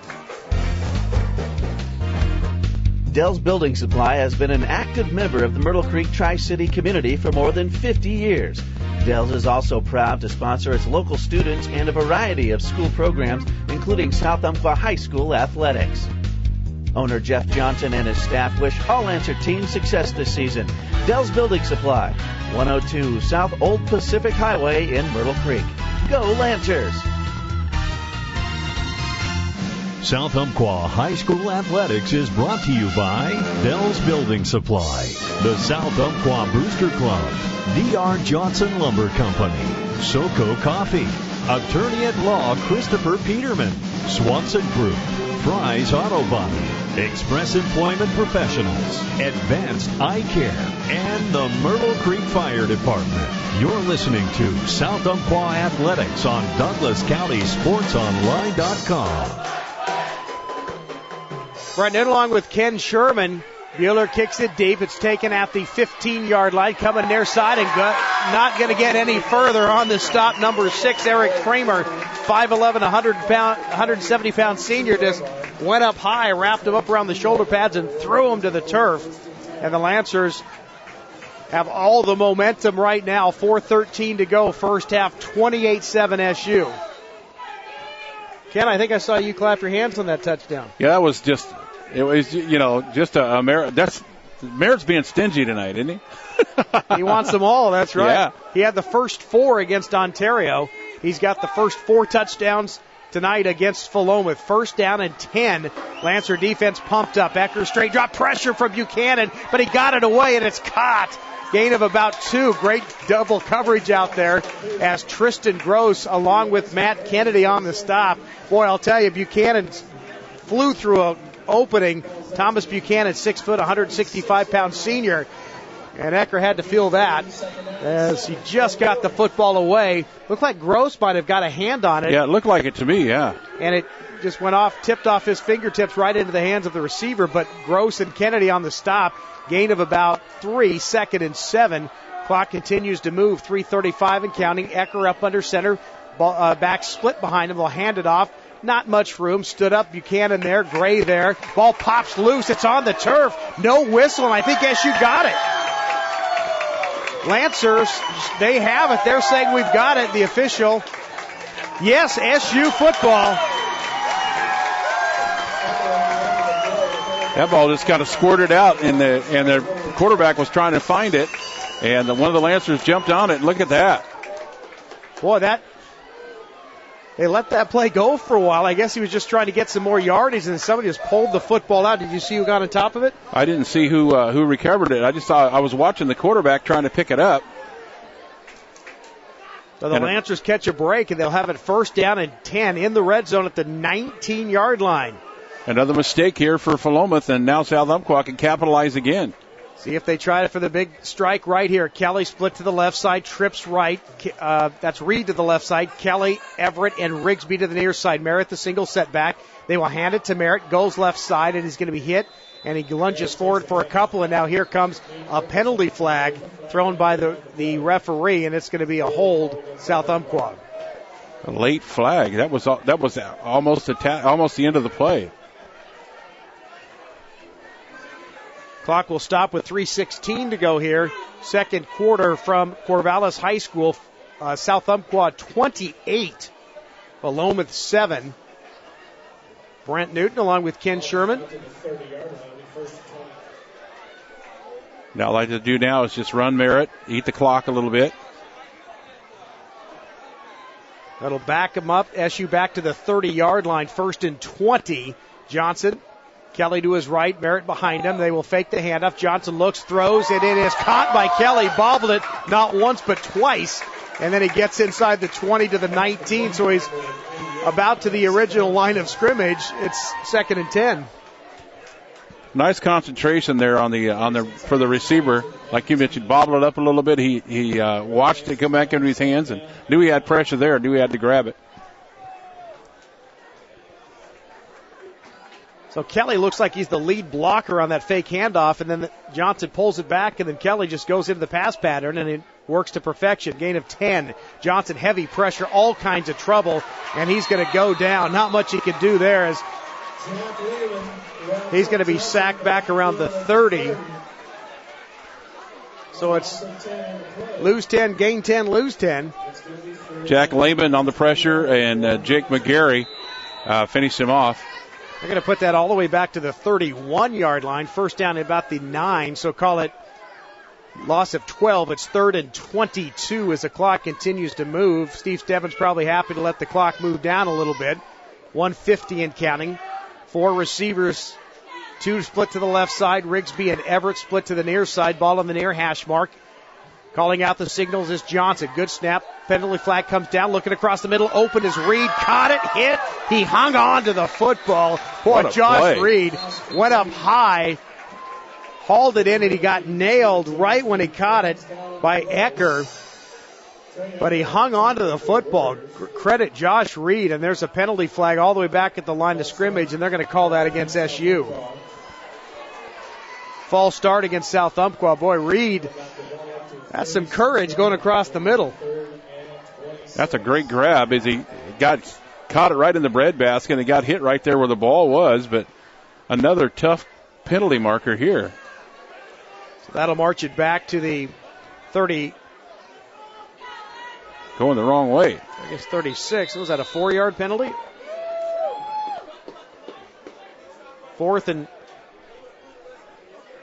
I guess the first down is just inside the 10, about the 9, yeah. Scoreboard, we'll go with the scoreboard. We'll call it the 10. So it's ball at the 36. It's 4th? That's 3rd and 26. Scoreboard says 4th. Rigsby comes in motion. They'll keep it on the ground with Merritt. It gets across the 35 to the 30 and down to the 29-yard line. And a timeout, I believe, Philomath with 1:05 to go. And it's going to bring up 4th down. And do you have a field goal kicker at Eric Johnson? They can kick one this far.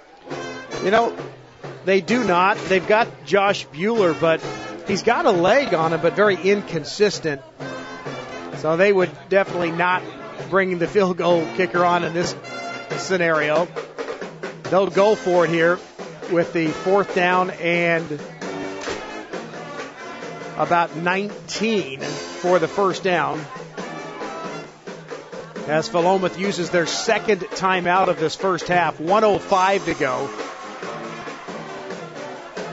What you want here is if you're going to throw the ball, make sure the ball gets caught and then kind of scramble around. That way the clock doesn't stop on the incomplete pass, and they'll give the ball with still some time left. And we saw how fast Philomath can score.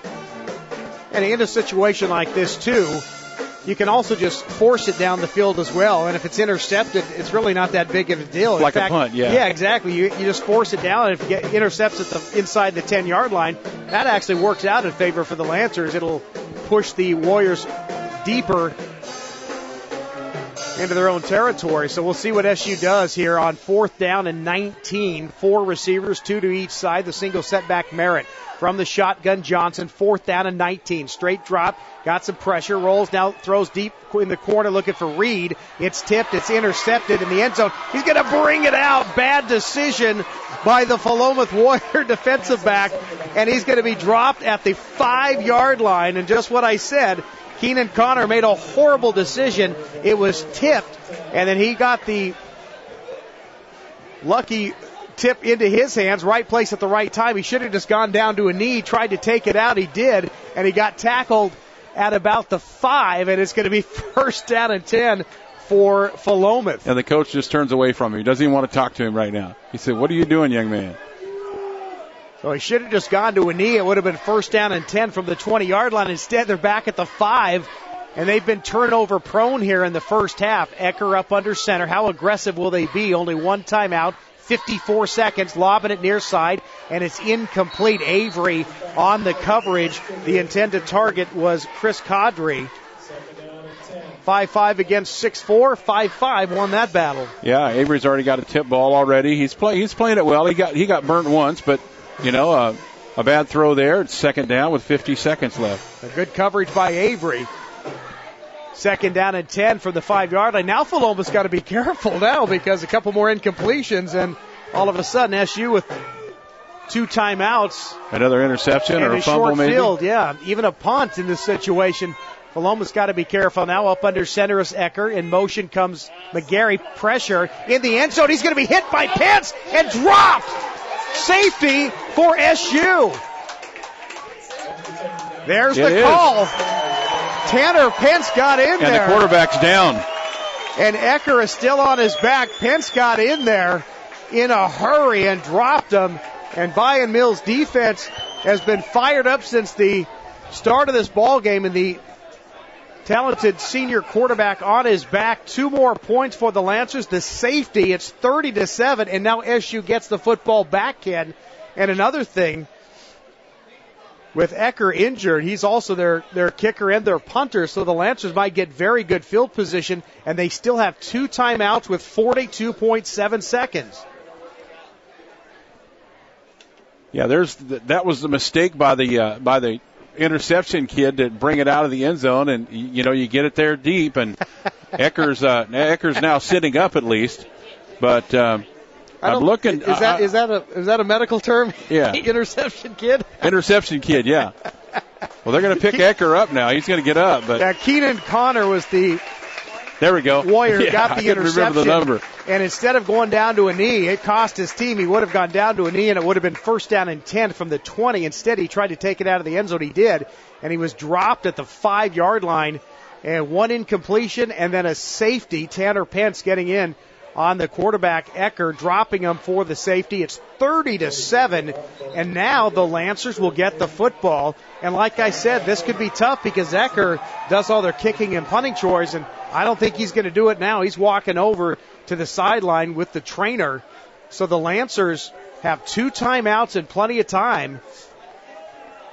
And on their roster, they don't have another quarterback listed. So if he is out, he's going to the training table right now. Let's see what they're going to do. They're going to look at his shoulders. He got hit really hard right in the ribs, and they're looking right in the ribs and the shoulder area on him. So the Lancers will get the football back. Sean Rigsby, along with Kevin Avery, back at the 35-yard line. They're going to kick the football. You can choose to kick or punt, but it will be from the 20-yard line. So the Lancers most likely will start in Philomath territory. They have 2 timeouts remaining, and they lead it 30-7 here in Corvallis on the turf here. Looks like it's going to be Kyle Wolcott to do the kicking now, the sophomore. So he will tee it up at the 20-yard line. 42 seconds, still plenty of time to score. So they get Wolcott, a good return. Oh, and just a squib kick in the air, and Pence calls a fair catch at the 34-yard line. Boy, he only kicked it 14 yards. And a good job by Pence. He called the fair catch and then immediately went down to a knee. And the Lancers have great starting position and all the momentum here. 42.7 seconds. Nothing came off the clock. 1st and 10 for SU. 2 timeouts remaining. You could run it here, too. It doesn't matter. You can run it, throw it. Might just keep it on the ground the way Kyler Merritt's gone. He's got all four of SU's touchdowns. Unofficially 18 yards, 12 yards, 39 yards, and 1. Reed split to the left side. Coming to the near side is Rigsby along with Kelly. Now Everett joins Reed to the left side. 4 receivers. In motion comes Rigsby. The snap to Johnson. He will hand the ball to Rigsby, and he is going to be pulled down from behind for a loss back to about the 37-yard line, and the Lancers will use one of their final 2 timeouts. Well, Ecker's up walking around. He was standing by the coach, and the coach said, just stay over here. Well, we could use you in the second half. Class 4A playoff game from Corvallis. We're going to have another playoff game tomorrow, Ken. Yeah, I'm going to be in Hornet territory. Camas Valley taking on Pine Eagle tomorrow afternoon. It'll be a 12:45 pregame, and then a 1 o'clock kickoff, and the Camas Valley Hornets trying to get back into the championship round again. And Eli Wolf's got his teams playing well. Pine Eagle making that, what were we talking about? Between 8.5 and a 9-hour trip over to Camas Valley to play that ball game. I got another update for you. The Okers now lead 14-0 at halftime. So good play for the Oakland Okers out there at home. Our score here is 30-7, 23-point lead for the Lancers. 4 receivers to the near side. Merritt, Rigsby, Everett, and Kelly, I believe, to the near side. Singles, there's nobody. Empty backfield for Johnson. Looking near side, fakes it, looks deep, wide open is Everett at the 20. And now it's Rigsby. He dropped it. Boy, 2 receivers in the pattern.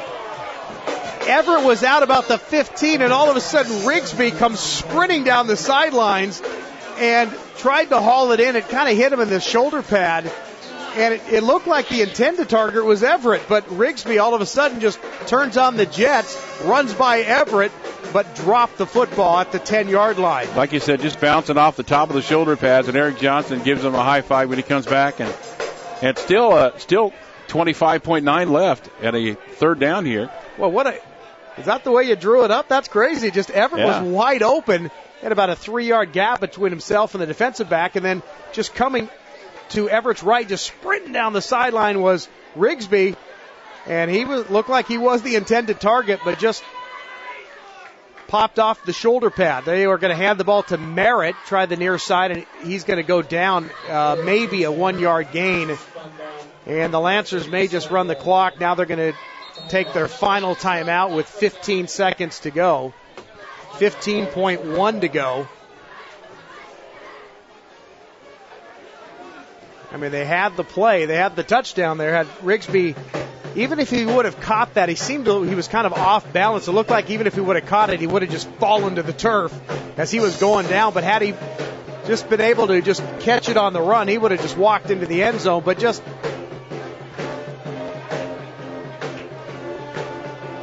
didn't quite work out. So we'll see what they do here on a 4th down. It's kind of hard to explain for those listening at home, but Everett looked like he was the intended target, and almost maybe Rigsby thought so too. And then all of a sudden, just lobbed it up there at Johnson, and then all of a sudden, out of nowhere, Rigsby comes flying into the picture on the near sideline. And then maybe they didn't know who was going to go for the football. I mean, it was 2 receivers in the pattern. And Rigsby just went off the shoulder pad, and he stumbled to the turf, and the ball fell incomplete. So 4th down here, 4th down at about 13. Johnson with Merritt behind him, gets the snap, got pressure, rolls to his left, looks downfield, lobs at the corner for Reed, and it's intercepted at the 5-yard line. He'll have a return across the 20, across the 30, and Johnson will push him out of bounds at about the 40-yard line with 2.5 seconds to go. Well, it was just like a punt. He'll bring it back out here with 2 seconds left. I mean, it's not going to look good for Eric on his stats. He had a couple of interceptions last week. He has 2 here in the first half, but like you said, it doesn't really matter. You're trying to make something happen. Just threw it up for Josh Reed, but he had double coverage out there, and it was intercepted. Was that also number 17 again? I think that might have been Connor again. Ecker's in the game. So Ecker, the quarterback, starting quarterback who was injured when he was tackled for a safety, he's going to come in, probably just take 1 snap and go to a knee, and now the referee will blow the whistle.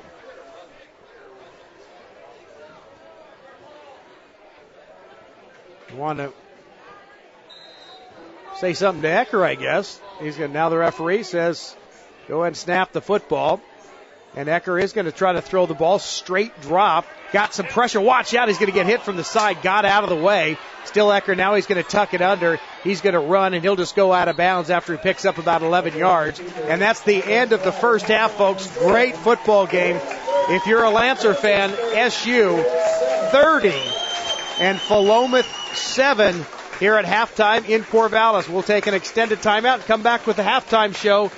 You're listening to Lancers football playoff action here on DouglasCountySportsOnline.com. Kids who play sports are healthier than those who don't. They learn discipline, teamwork, and life habits that promote achievement. Kids in sports form strong social skills, develop confidence, enjoy a high standard of mental health, and often become solid building blocks of the community. As the local teams play out this season, they'll learn about a lot more than competing in games. They'll learn life lessons that can be gained nowhere else. That's why Clinton Newell Auto Group supports local youth athletics. Just like the team that lines up and runs the ball up the middle, ShopSmart doesn't rely on fancy gimmicks or trick plays. All you'll find at your neighborhood ShopSmart are direct deals for the best prices on the products you need most. Need a first down on 3rd and 1? Pull back up the middle. Need prices on groceries that won't break the family bank? Head to ShopSmart. Proud to support today's local football. ShopSmart, where savings are in the bag. Did you know Dutch Bros Coffee roasts all of their own coffee fresh every day? We have individual relationships with the farmers that harvest our coffee to ensure that there's no compromise in any step of the process. From the farmer to the cup, we guarantee satisfaction. It says so at the bottom of every cup. Drive through one of our convenient locations today and put our world-renowned speed, award-winning service, and unprecedented quality to the test. All of our locations are locally owned and operated to strengthen community involvement. Visit www.dutchbros.com today. When we're alone in our cars, we take on many different personalities. Sometimes we're a parking lot nature show narrator. Hey, there's one, just past the hedge, the silver minivan. Let's creep forward. We want to get closer, but we don't want to startle him. Is he coming? Going? Feeding? Oh, it looks like he's going! We have captured a truly majestic parking spot today. Whoever you are in your car, you'll feel safer after a trip into Les Schwab. They've got all the tires you need for winter driving. Les Schwab, doing the right thing since 1952. Hey Mom, I have something you should meet. Something or someone? Something. It's my perfect food. It's your what? It's my perfect food. Not only does it taste great, it's packed with protein and calcium. It's my perfect healthy snack. Plus, it's made locally with RBST hormone-free milk, fresh from Oregon dairy farms. Okay, I'll bite. What's the name of your perfect food? It's my cottage cheese, from Umpqua Dairy, of course. Umpqua Dairy. Mom, daughter, and quality checked approved since 1931. You see their trucks along highway construction sites and rolling to jobs throughout the community. Knife River Materials. The name is synonymous with high-quality products and great service. And you can have that solid Knife River experience at your home or office as well. Knife River products and materials are created right here and are rigorously tested before being applied. If you're putting in a pool, sidewalk, or driveway, tell your contractor to use Knife River Materials because you deserve the best. Knife River. They've been serving Douglas County for over 50 years. Alexander, it's open to grades 2 through 5. And welcome back to Corvallis High School. Brent Newton along with Ken Sherman. We're at halftime of this Class 4A state playoff game. And it's South Umpqua, the boys from Tri-City, with a 30-7 lead over the Philomath Warriors, the home team here in Corvallis. And the Lancers jumped out to the 12-7 lead after the opening quarter, and then an 18-0 run in that second period. And SU right now leading it 30-7 behind 4 touchdowns from running back Kyler Merritt. It's been really the Kyler Merritt show in that first half, plus the SU defense done a great job, Ken. It is too, and then then problems with Philomath. They've turned the ball over a few times. They also had they tried to do a fake punt. It didn't work. Like you mentioned, the South Umpqua defense playing well. So mistakes by Philomath is turning into touchdowns by the Lancers, and like that defense is playing well with that safety. They knocked the quarterback out for a couple of plays.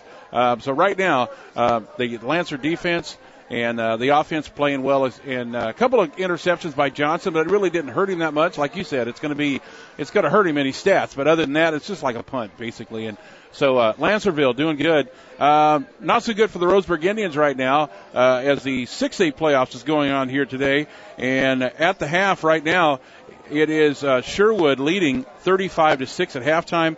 Also Oakland leading 14-0 at halftime.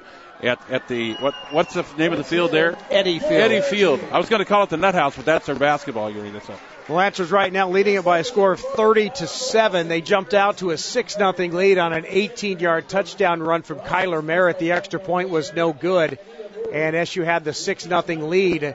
After that fake punt, the Warriors turned it over, so the Lancers got it in deep in Warrior territory. They capitalized a 12-yard touchdown run by Merritt, his second of the ball game. The 2-point conversion attempt failed.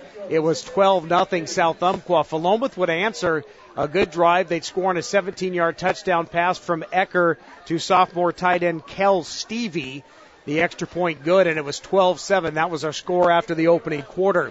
And then it was all SU in the second quarter. A 39-yard touchdown scamper by Merritt.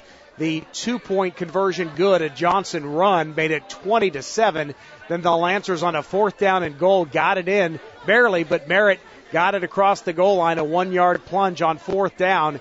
And the 2-point conversion attempt good. A completion from Johnson to Everett made it 28-7. And then the Lancers got a safety. Tanner Pence, the senior defensive end, sacked Ecker in the end zone to make it a 30-7 ball game. SU would get the ball back again deep in the Warrior territory at the end of that first half, unable to get it into the end zone, but still a good first half all in all for SU. They lead it 30-7 here at halftime. We'll take another timeout and come back with more. Lancers on top here in Corvallis, 37 SU. Douglas, you're listening to Lancers football on DouglasCountySportsOnline.com. We bought a house. We found the one. Here to stay. Permanent. Rooted. Residence. Relocated. I've been relocated. In a short-term world, trust your home mortgage to a long-term bank. U.S. Bank offers the rates and products that fit your life. Visit a branch, usbank.com/mortgage, or call 855-434-HOME to talk to an experienced mortgage loan originator today. Mortgage loans subject to credit approval. Interest rates and program terms are subject to change. Deposit and mortgage products are offered by U.S. Bank, National Association, Equal Housing Lender, member FDIC. What's better than a touchdown for your favorite team? Getting a great deal on groceries at your neighborhood Ray's Food Place. Ray's Food Place is your home team with fresh produce, the highest quality meats, tasty bakery items, and everything you need to game plan a party, a tailgater, or just a quick weeknight meal. Ray's is proud to sponsor today's local football action because you support us every day. Ray's Food Place. Family owned, family values since 1956. Are your eyes good enough to tell apples from oranges? Then you should be able to see the value of taking your eyes to Advanced Eye Care in Myrtle Creek. A common misconception is that you can go to a department store or box store, take care of all your vision needs, and save money. In most cases, that store can't address the same medical issues as doctors Goodwin and Kelly can. You see, Advanced Eye Care utilizes the latest technological innovations and diagnostic equipment. While checking your vision, they may detect yet undiagnosed problems like high blood pressure, diabetes, even a brain tumor. Advanced Eye Care also has eyewear for every budget, from very affordable package plans to premium lenses and designer frames. They even have 0% financing for 6 to 12 months depending on your budget. Remember, these are your eyes we're talking about. Do you really want a department store or box store working on them? Apples and oranges. Don't lose sight of what's best for you and your family. Get superb value and professional patient care at Advanced Eye Care, offering a lifetime commitment to your vision health in Myrtle Creek on Main next to SoCo Coffee. South Umpqua High School Athletics is brought to you by Dell's Building Supply, the South Umpqua Booster Club, D.R. Johnson Lumber Company, SoCo Coffee, Attorney at Law Christopher Peterman, Swanson Group, Fry's Auto Body, Express Employment Professionals, Advanced Eye Care, and the Myrtle Creek Fire Department. You're listening to South Umpqua Athletics on DouglasCountySportsOnline.com. Brent Newton along with Ken Sherman here in Corvallis. We're at halftime of this Class 4A OSAA state playoff game. The Lancers 30 and Philomath 7. I want to say hello to some of our listeners who have emailed in. I want to say hello to Aaron McDevitt, proud papa of the talented two-way starter, the big offensive lineman Jordan McDevitt, 6'1", 255-pound senior. I want to say hello to Aaron, who's always a loyal listener. And he says the kids are playing with incredible intensity. You're right, Aaron, as the offensive line doing a great job. He wants to give a shout-out to the offensive line and credit that big front for doing the job in the first half. Trevor Duffy, Tyler Vay, Caleb Newton, Mason Ronan, and Jordan McDevitt up front. So hello to Aaron McDevitt, who's listening with the girls in San Diego, California. So great to have you along. And also to Coach Stebbins' wife, as she emails in as Mrs. Coach Stebbins. All right. I apologize for taking your stool at that game the other day. I apologize for that. That's right, Ken. You stole her stool. I stole her stool, during the Douglas ball game. So hello to Coach Stebbins' wife. She's always cheering on the ball club. It's great to have you along and listen to the broadcast. As your husband needs a nice hug and a kiss and I think a warm bath and not feeling very good at all. all. Hot tea and a heating pad. Yes, he didn't look too good. He didn't sound too good either. Like he said, as soon as he stepped off the bus, he let one go. So yeah. Yeah, he said he threw up when getting off the bus. So Coach Stebbins not doing too well. Some of the team also not feeling very well. But on the field, they're not letting it affect them as they've got the 30-7 advantage. As other scores to pass along, Ken mentioned Roseburg trailing at halftime 35-6 to Sherwood. Oakland at home in a Class 2A playoff game, leading it 14-0. Who are they playing? I forgot who they're playing.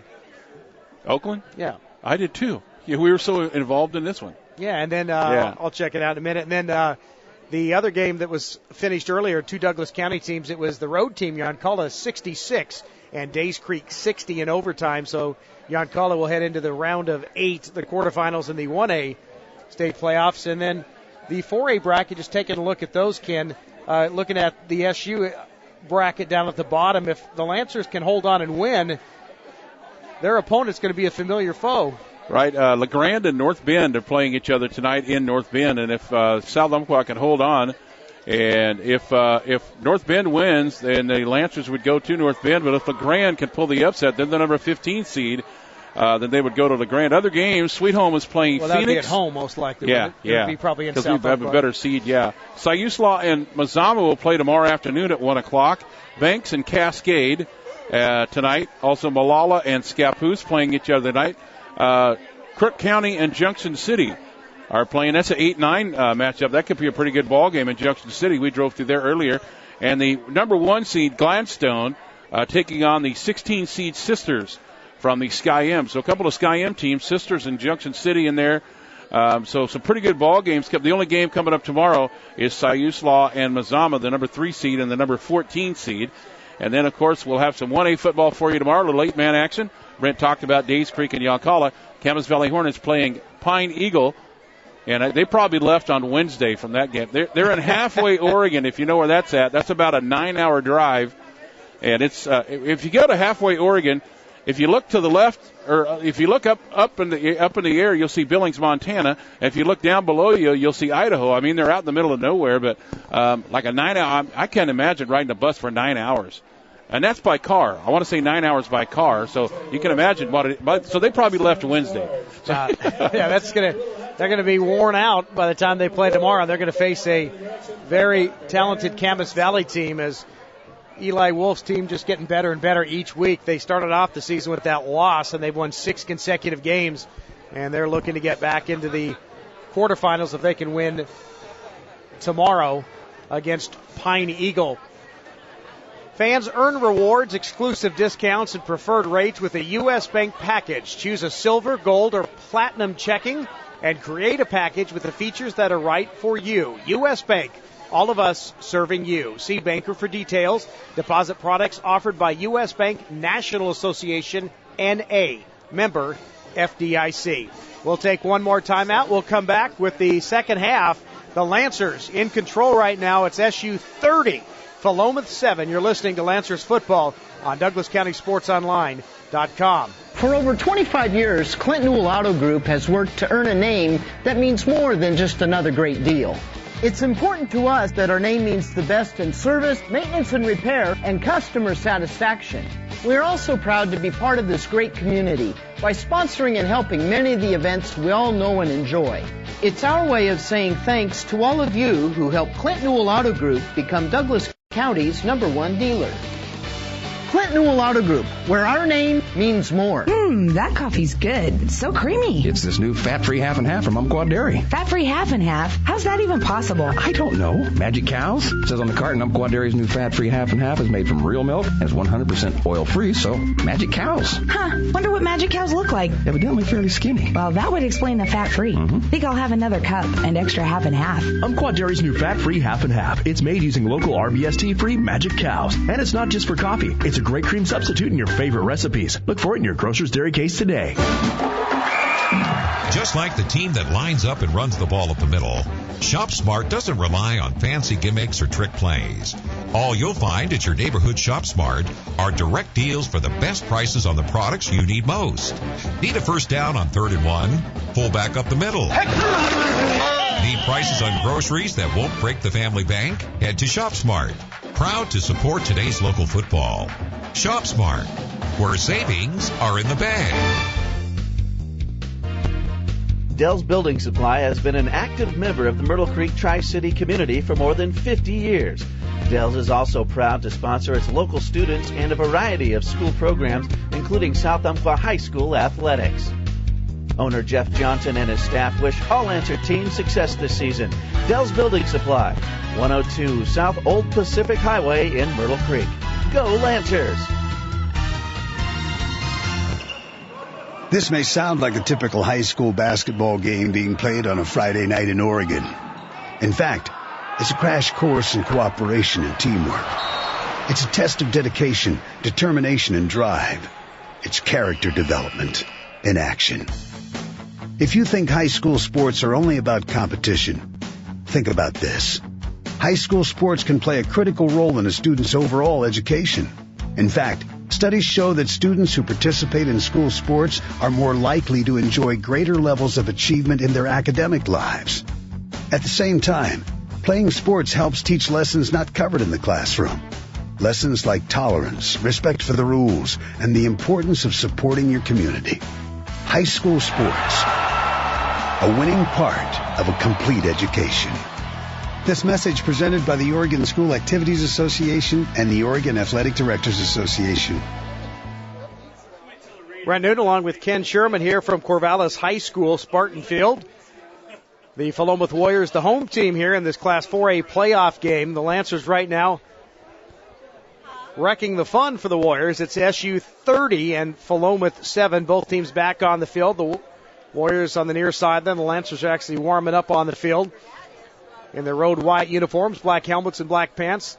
Head coach Steve Stebbins under the weather a little bit, but he's got to be feeling better with the way his team's playing here tonight. Through the first 24 minutes of this contest, they jumped out to a 12-7 lead after the opening quarter and a big second period, an 18-0 run by SU to stretch it out to a 23-point advantage.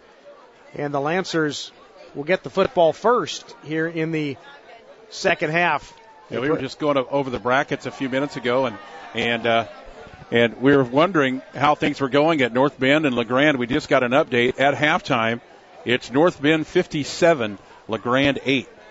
So if that, well, obviously that's going to hold. Yeah, that's that 45-point rule has been in effect for a while over there. I think. Did you do that in the postseason? I don't know. I think it starts after the second half, but I don't know if they do it in the playoffs. Yeah, I'm not sure if they do it or not. But North Bend obviously is going to make it into the round of 8. They're going to be in the quarterfinals, and North Bend will host the winner of this game.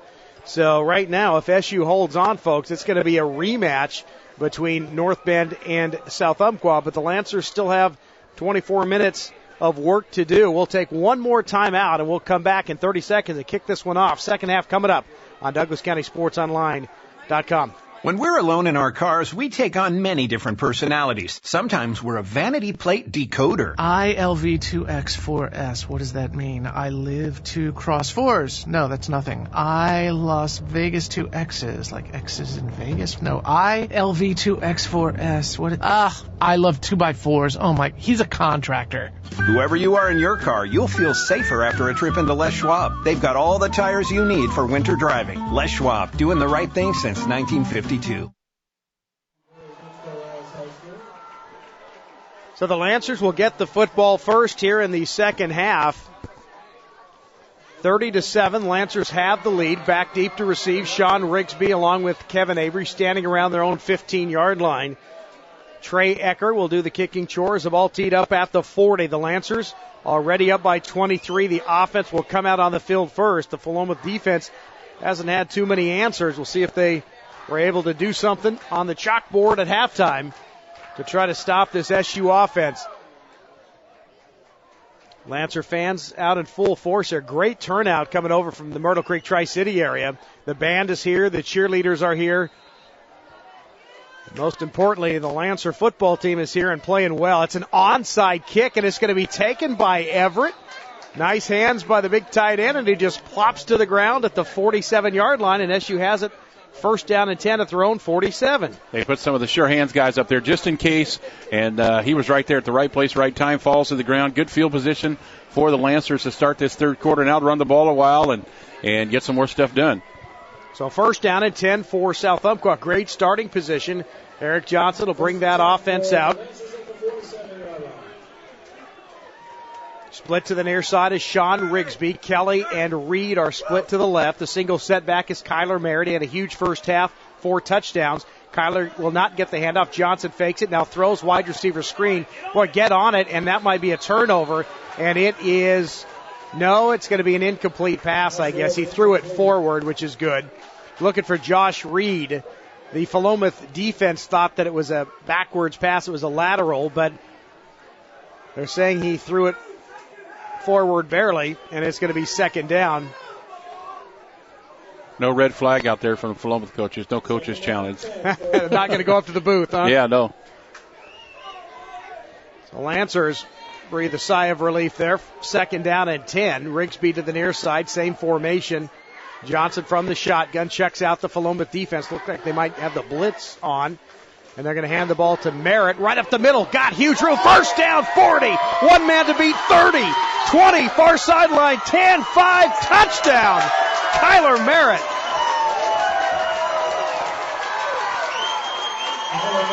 Wow. That's all you can say about that.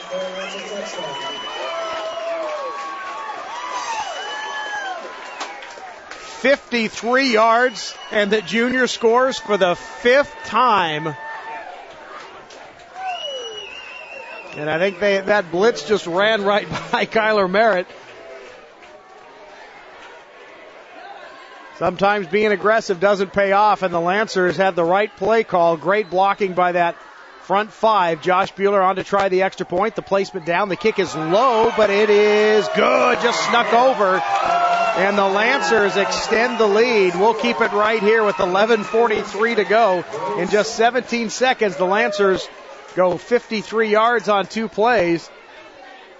And it's 37-7. And that's how you start things off. You keep the momentum going.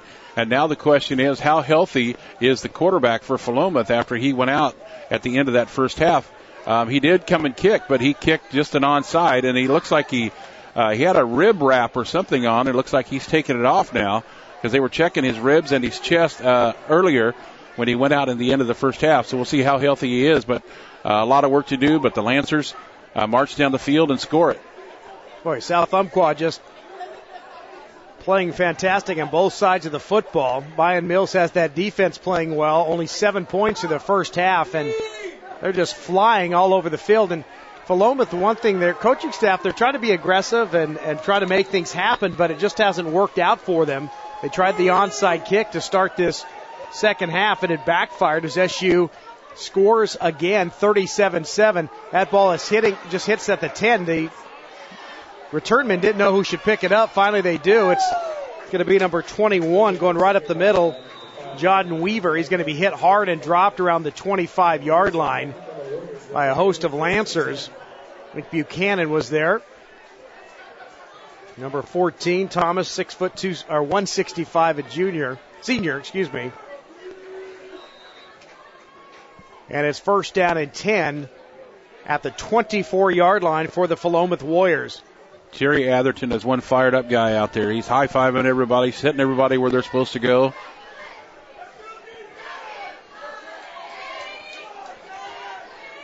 Jerry Atherton, fun guy to watch, always around the football, 6'3", 265, a senior. Started to get a lot of playing time late last season. He's been an integral part of that defensive front, and that's a little pitch to the man in motion, kind of stumbled back at the 20, and there were 4, 5, 6 white jerseys around him, and I would have stumbled to the ground too. That's a loss of about 4. It's 2nd and 14. That's Kudre on the motion, but he got up slow. He got hit hard. Second down and 14. Ecker up under center. 2 backs behind him. He'll throw. A little slant pattern. In and out of the hands. Incomplete. Cody Gray on the coverage. Also there was Tristan Gross. Tough kid, Tristan. He's not big, but he's a hard hitter. 5'7", 145-pound junior. The ball just popped in and out of the hands of the intended target, Isaac Manning. And now Philomath going to go without a huddle. 3rd down and 14. Clock stopped at 11:02. 3rd down and long. Straight drop for Eckers, setting up the screen. It's caught and dropped immediately. Great job by the Lancers. That's going to be another loss. And that's Jerry Atherton on the stop for South Umpqua. And SU is going to get the football, Ken. Another great play. Atherton he's all over the place. And now it's interesting now with a 4th down. And it looks like they are going to punt, being down by 30. Well, you've probably got to punt now. I mean, you're deep inside your own territory, back around the 20. That's Ecker. Good snap, not much pressure. Rolls to his right. That's a line drive kick taken by Rigsby at the 48. Comes to the near side. Can he get away? Yes, 50. Now he's stutter stepping, and he's going to be dropped right there. Didn't know where to go. Really didn't have anywhere to go. So it'll be 1st down and 10. Should give him forward progress to midfield, but we'll see where they'll mark it. Yep, right at midfield. So got a 2-yard return for Sean Rigsby. So the Lancers have had the ball 1 time in this half. 2 plays, 53 yards. The final 53 by Kyler Merritt. The extra point from Bueller. It's 37-7, 10:19 to go here. 3rd quarter. The Lancers have to put a nail in a coffin if they can score again. Rigsby to the near side. 2 receivers far left. Merritt the single setback. Johnson calls out the signals. He will fake the handoff. Looks to throw pressure out in the far corner at the 30. It's caught. 20, 10, 5. Lunges. Touchdown SU. Alex Kelly on the receiving end. 50 yards, and the Lancers are in the end zone again. Eric Johnson going backwards to avoid the rush and just lays it up, and Kelly finds it underneath, and it shakes off a tackler and goes in, reaches the ball over the plane to make it into the end zone. Great effort by Kelly. Just outrunning the defense. Finally caught him about the 5. He kept chugging along and just reached the football out past the pylon. Touchdown SU, 50 yards, and it's now a 43-7 lead. And normally we play the band but they're taking a break or something over there. So the officials are discussing something. 3 of the 5 officials are talking around the goal line.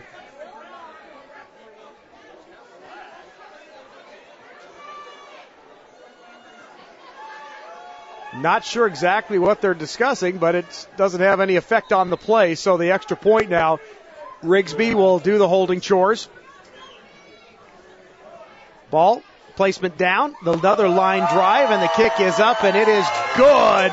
Bueller 2 for 2 here in the 3rd quarter. We'll take a break. Lancers stretching out the lead. 10:09 to go, 3rd quarter. It is the boys from Tri-City, 44. Philomath, 7. Did you know Dutch Bros Coffee roasts all of their own coffee fresh every day? We have individual relationships with the farmers that harvest our coffee to ensure that there's no compromise in any step of the process. From the farmer to the cup, we guarantee satisfaction. It says so at the bottom of every cup. Drive through one of our convenient locations today and put our world-renowned speed, award-winning service, and unprecedented quality to the test. All of our locations are locally owned and operated to strengthen community involvement. Visit www.dutchbros.com today.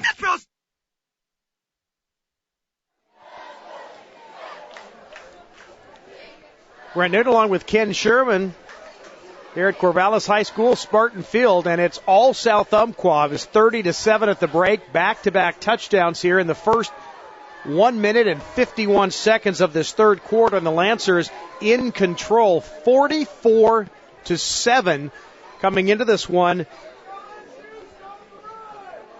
The Lancers, the number 3 seed out of the Far West League. Philomath, the number 2 team out of the Oregon West Conference. But it is all SU. Line drive kick hits the turf. It'll be scooped up at the 10. Coming to the near side. 20, 25. Breaks a tackle. Hit, stood up, and driven back. On the stop is Eric Kramer along with Cody Gray. First guy that slowed him up, though, was Jacob Burback, a 5'10", 150-pound sophomore. He turned him inside, And then Mr. Kramer and Mr. Gray finished it up. First down and 10 for Philomath at the 29-yard line with 10:02 to go here in the third quarter. SU leading it 44-7. North Bend is going to move on into the quarterfinal round. They have a huge lead over LeGrand at halftime. North Bend will host the winner of this game, and right now, South Umpqua, if they can hold on, will have a rematch with Far West League champion North Bend. Here comes penalty flags, looking to throw, near side, caught by Kadri. First down, 45, and he gets to the 47, but there's a penalty flag back at the original line of scrimmage.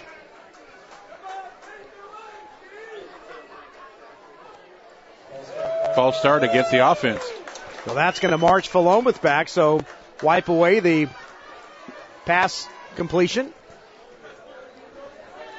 Nice throw and catch from Ecker to Kadri, but it's going back 5 yards, so it's going to be first down and 15 from the 24-yard line. 9:52 to go, third quarter. Lancers lead it by 37, 44-7. Kevin Avery looking over to the SU side and puts that right hand, like telling everyone to get up off their seats and start cheering for their defense. Avery's got single coverage to the near side, ball in the near hash mark. First and 15, up under center. Ecker in motion. It's going to be a keeper. Boy, I think that was a broken play. As taken down for another loss. Pence was there on the stop. It looks like Atherton getting off the bottom of the pile. Nathan Thompson there as well. Caleb Newton. That might have been a broken play. Coming in motion was McGarry, and then just didn't look like something went right. And looks like he wanted to try to run the option, but he just ran out of room. Yeah, and Ecker just kind of stopped and just fell forward, and 4 white jerseys there. Ecker up under center, second down and a whole bunch. Same play. McGarry will get the handoff this time as he comes in motion. Little hole closes quickly at the 29. Cody Gray, Caleb Newton, the first two to get there. I think Jerry Atherton getting off the bottom of the pile as well. Yep. There he goes, bouncing right up. Yep, big Jerry.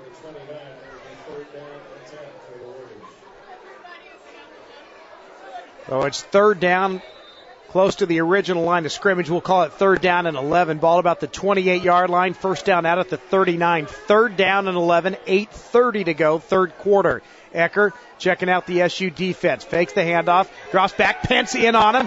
Can he wrap him up? No. Atherton there. Pulls him down. Grabbed him by the jersey and just flung him down. And he throws a fist in the air. Ecker just flips the football away, and he's getting up slow again, Ken. Yes, he is. Atherton is everywhere, and he's blitzed up through the middle. He got blocked, but when he got blocked, he got pushed right into the quarterback, and that quarterback is not feeling good right now.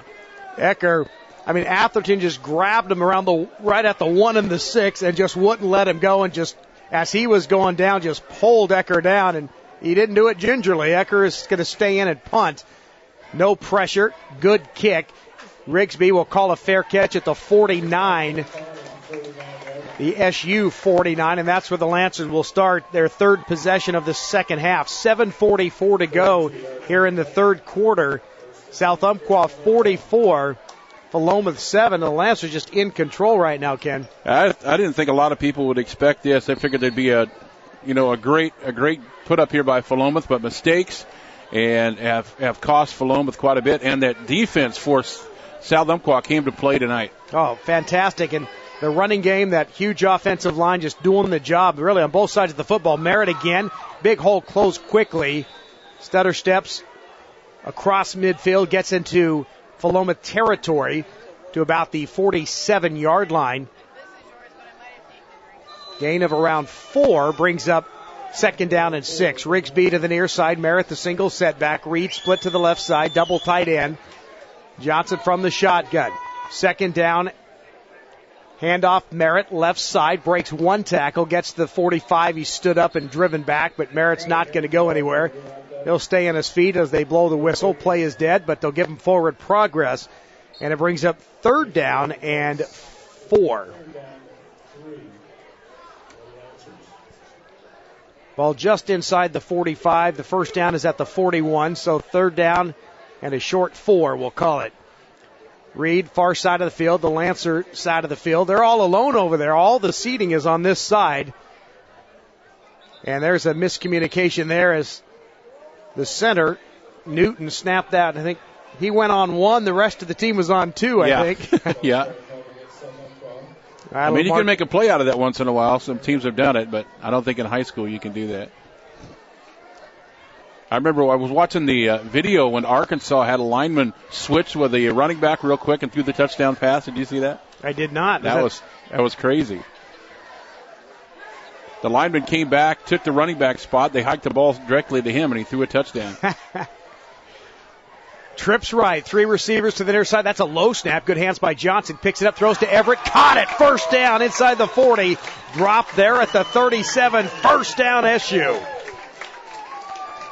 Good hands by Johnson. That averted disaster as snap was low and wide and fast, but Johnson able to haul it in, and he found an open Cameron Everett, who's had a huge game, had a big catch in the opening quarter on their first score, and that's a big first down pickup. SU will hang on to the football. Receiver to each side. Johnson will hand it to Merritt across the 35, breaks a tackle, 30, first down, 25, and they'll move the chains to the 24. He got 12. And Merritt just continues to churn the legs and keep going. He wants it bad. They'll actually put it down at the 25, gain of 11 officially. So first and 10 at the 25. The referee winds the clock nearing the halfway point of this third quarter. Lancers have already scored twice here in the period.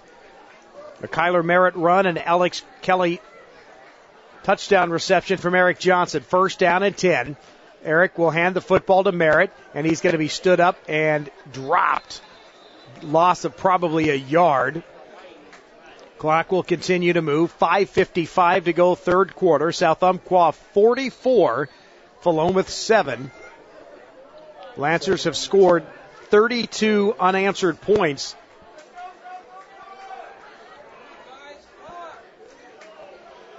Since the second quarter. It was 12-7 after the opening quarter. All SU ever since. 2 receivers to the near side. Everett in the slot. Rigsby to the near side. He'll come in motion. Rigsby in motion. The snap. They'll hand it to Sean. Lead blocker Merritt. Rigsby, nice little stutter step across the 25 and dives to the 24. Got some of the yardage back. And it'll bring up third down and long. Coach Steve Stebbins more than happy to run some time off this clock with that big lead nearing the 5-minute mark here of the third quarter. Lancers always going without the huddle. Staring over to the sideline. Steve Stebbins runs through the plays. Reed wide to the left side. Kelly in the slot to the near side. It's Everett and Rigsby. Sean will come in motion. The snap to Johnson. Fakes it to Rigsby. Spins. Looks near side. Thrown it for Everett near the 5-yard line. Goes up incomplete. Right around the 2. On the coverage for the Philomath Warriors was Keenan Connor. He's had a couple of interceptions there and just gave his big receiver, a chance to go up and get the football, but good play by Connor. And I think there might be a penalty. Is there a penalty on this one? Nope. That was a great play. They're just going to huddle. That's what they're going to do. So it's fourth down. The ball is at the 23-yard line. First down around the 15, so call it fourth down and 8. Reed to the left side with Kelly. To the near side comes Everett and Rigsby. The lone setback is Kyler Merritt. Fourth down and 8 for South Umpqua. Johnson from the shotgun. Calls out the signals. Rigsby comes in motion. The snap. He'll roll near side, looking to throw. He'll throw back to an open Rigsby. Caught it. First down, 10, 5. Touchdown, SU. Oh, my goodness, what a play. They needed 8. They got 23.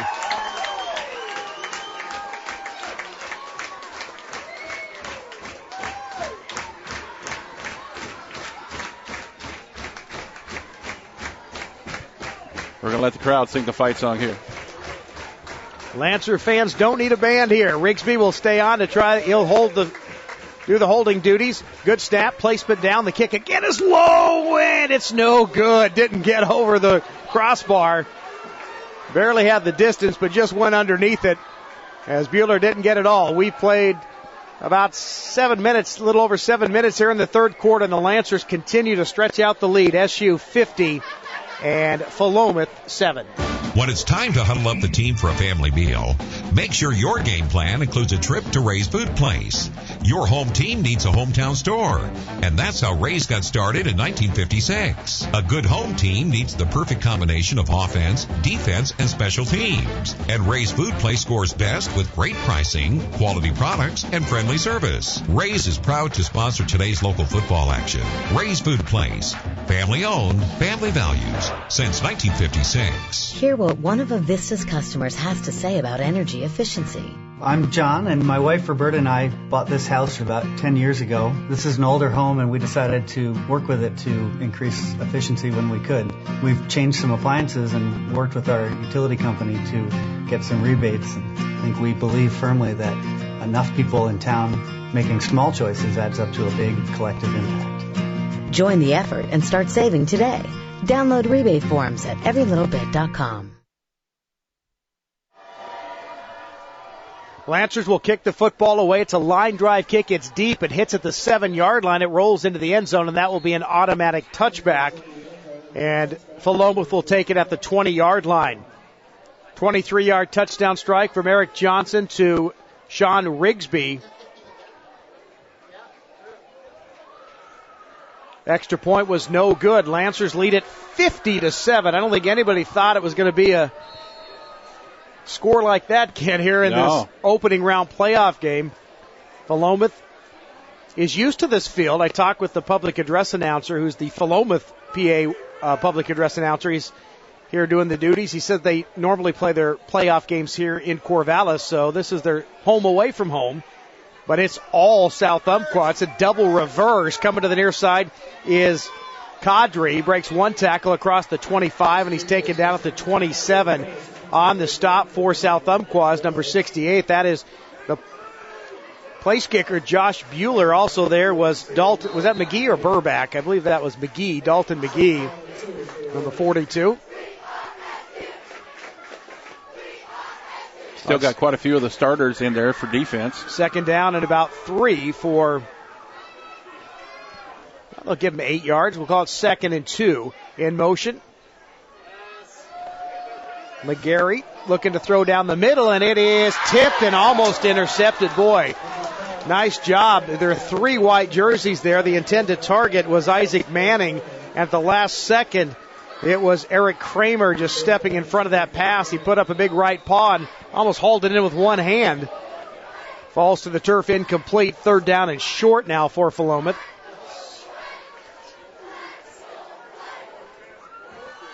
Third down and 2 for Philomath at their own 28-yard line. Clock stopped at 3:49. Kadri to the far side, split to the near side, Manning. Back split behind Ecker. Checking out the SU defense, 3rd and 2. Ecker, straight drop. You get a lob at far side. Single coverage out there, and it's incomplete. Coming over to help out was Kramer. On the coverage was Tristan Gross on Kadri, and it's 4th down and 2. And I don't know what you do here if you're the Philomath Warriors. Well, you got 2 yards, and I think if the quarterback wants to do anything here, he's got to, but it looks like he's going to punt again. Looks like they will punt the football. Clock stopped at 3:44. They've already had one fake, and it didn't work. Eckert is the punter, standing at the 12-yard line, rolls to his right, and finally decides to punt it away. Line drive, it's going to hit at the 45, takes a nice Philomath roll inside the 35, still rolling, and down around the 30-yard line, and that's where SU will start their 4th possession of this quarter. So far, 3 possessions, 3 touchdowns for the Lancers.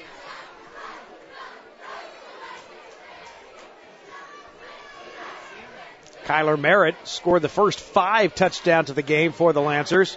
Eckert normally plays defense, but he's coming off the field again, and the coach gives him a pat on the head, and they send in number 9 to play defense in Eckert's spot. That's Chris Kudra. Matt Kennedy in at tailback for South Umpqua, and he will get the carry. Nice hole. He gets across the 35 to about the 37. picks up 7 on first down. So Matt Kennedy picks up where Kyler Merritt left off. 2nd down and 3. Rigsby to the near side. Everett. Double tight end. I believe that's Thompson on the other side, or is that Kelly? No, that's Kelly. They'll give it to Kennedy. He'll try the right side. The Warriors try to pull that football loose. Kennedy gets about a yard. It's going to bring up 3rd down and 2 as the clock continues to move here in the third quarter. 3 minutes and counting. South Umpqua 50, Philomath 7.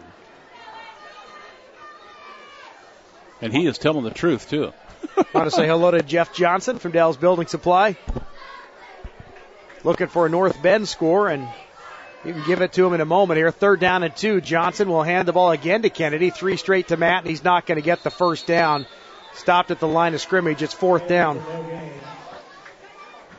And Jeff Johnson of Dell's Building Supply, we can tell you right now that the last score we had, it was 57-8 in favor of North Bend at halftime.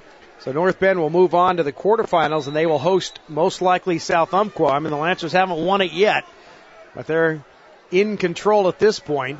They'll punt the football away. Eric Johnson at about his own 23. Little pressure, high, fairly short kick. It's going to be taken and fumbled, taken about the 34, and he fumbled it back to the 31. Well, that was John Weaver. Yeah, it was Weaver. Might have heard the footsteps coming, kind of tried to fingertip it there, and it just popped out at the last second. He was able to get on top of it. 2:03 to go here in this third quarter. 50-7. Philomath back with the football on offense. Get your state championship merchandise from www.osaastore.com. Get commemorative shirts, sweatshirts, hats, and much more. If you need a shirt from past years, they can get one to you as well. That's osaastore.com. 1st down and 10. Well, just keep it on the ground, but a little bit of room there. Nice move by McGarry to pick up about 8, maybe 9 yards. Whoa, at that spot, that's 10 yards. That should be enough for a 1st down.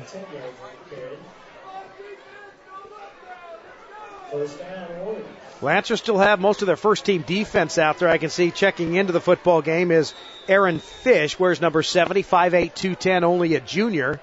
As the official goes down. Looks like he twisted an angle, too. Yeah, the back jet. Well, that's the guy that's looking for holding. That's who he is. He's all right, though. Ecker will give it to McGarry, right side, breaks 1 tackle, but he's taken down inside out past the 45 to the 46. Pence on the stop, also there, number 42, that's Dalton McGee.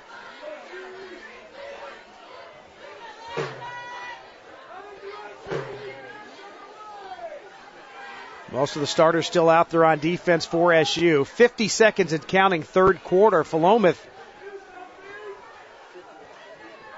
taking their time. Ecker up under center, checks out the SU defense. He'll bark out the signal. Straight drop, looking across the middle. Open receiver caught at 1st down, 35, and taken down by Matt Kennedy at the 30-yard line. Good open field tackle by the free safety. Yeah, that receiver wide open, that's Stevie. But the defense right there, 1st and 10 from the 30 with 34.7 left in the third. Yeah, Stevie has the touchdown reception in the first quarter, a 17-yard touchdown reception from Ecker. Clock moving, 23 seconds and counting. They'll hand the ball to McGarry, and he's hit immediately and dropped. Pence, Cody Gray, and guess who? Jerry Atherton? That's right, Jerry Atherton.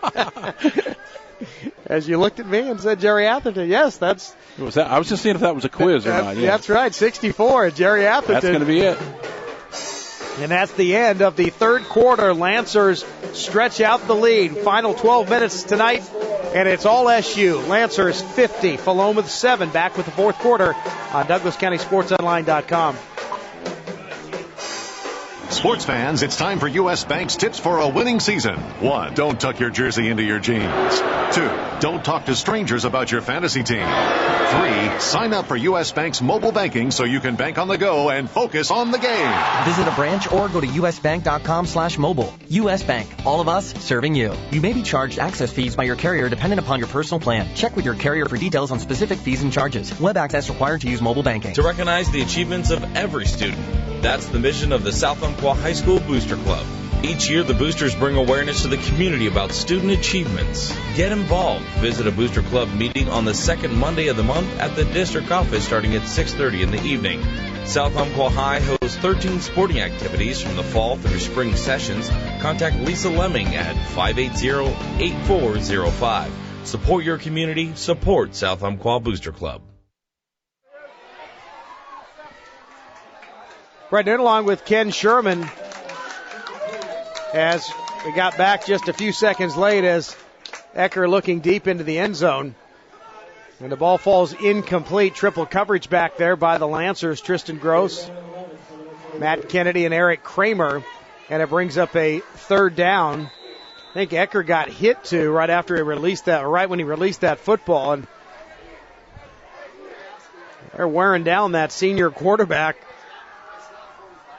11:51 to go in this one. Ecker up under center. Third down about 11 actually. Fakes a handoff, fakes a second handoff, looking to throw. Pocket collapses. Aaron Fish gives chase. Ecker rolls to the near side, fires near sideline, and it is caught by Stevie at the 20-yard line. And he's going to have a first down, Philomath. Yep, they're going to give him the first down. They waited for a minute, but now it's going to be a first down for Philomath. I want to say hello to Gary Larson. Hey, Gary Larson. Hello, Gary Larson. Say hello to Bob's brother, who's standing, or Gary's brother, Bob, standing right behind me. Yeah. Gary's son, Kirk Larson, wears number 74 for the Lancers. Oh, I want to say hi to Crystal Rondo, to her son, Anthony Rondo, plays for the Lancers, wears number 54, a freshman. So first down and 10 for Philomath. Ecker's going to stay in with the passing game. Fish gives chase again, and he got him from behind and pulled him down. Aaron Fish just never gave up, and the junior defensive lineman finally got to him. Pence was coming from the right side, and Fish coming from the left side, and he could not outrun the junior, and Aaron Fish with the sack.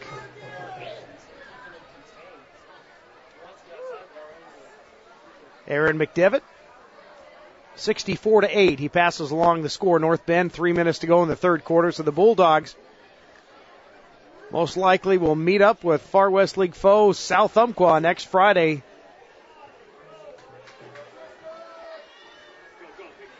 On the Southern Oregon coast, across the middle. Stevie had it momentarily. Boy, he was open, but it comes out incomplete. Just took his eyes off that one. Again, around the 10-yard line. And Avery thought he had a fumble recovery, but it bounced around a little bit and became incomplete.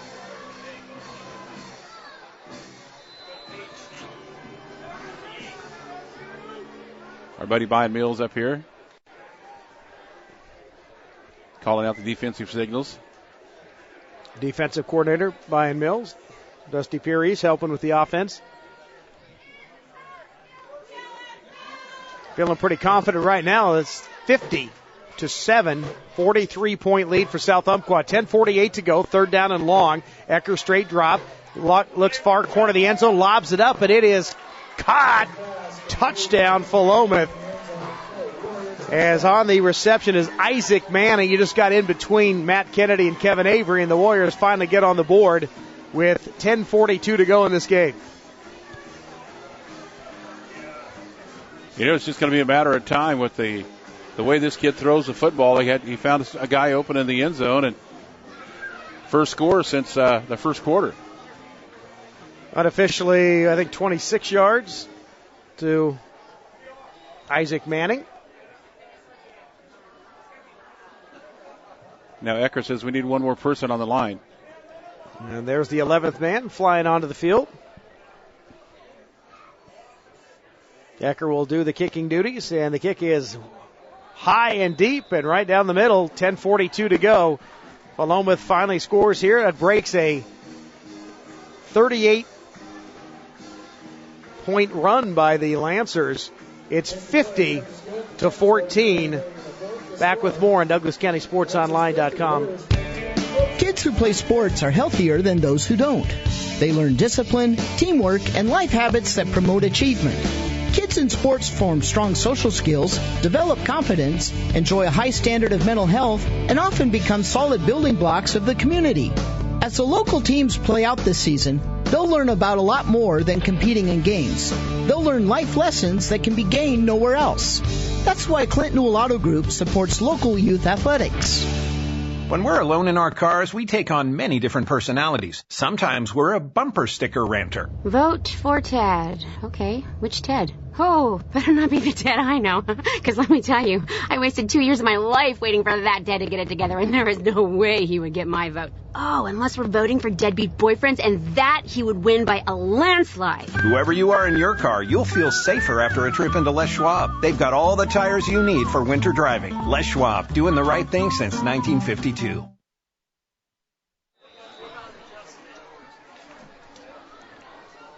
Philomath will try the onside kick. Brendan along with Ken Sherman, and it's going to be successful as the ball popped loose about the 45-yard line.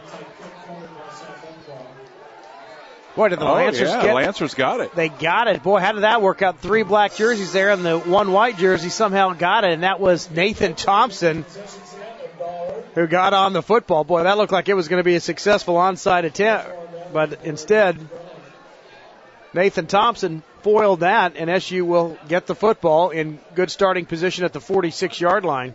They've had great field position pretty much all night long, and so you get to short field and you give Merritt some short field to work on. He's going to work it for you.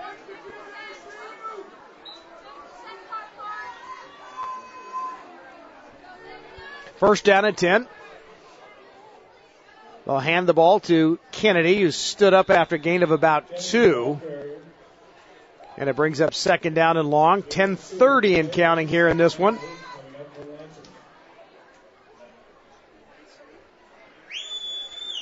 Lancers would just like to get out of here with nobody getting injured. They are in control of this one.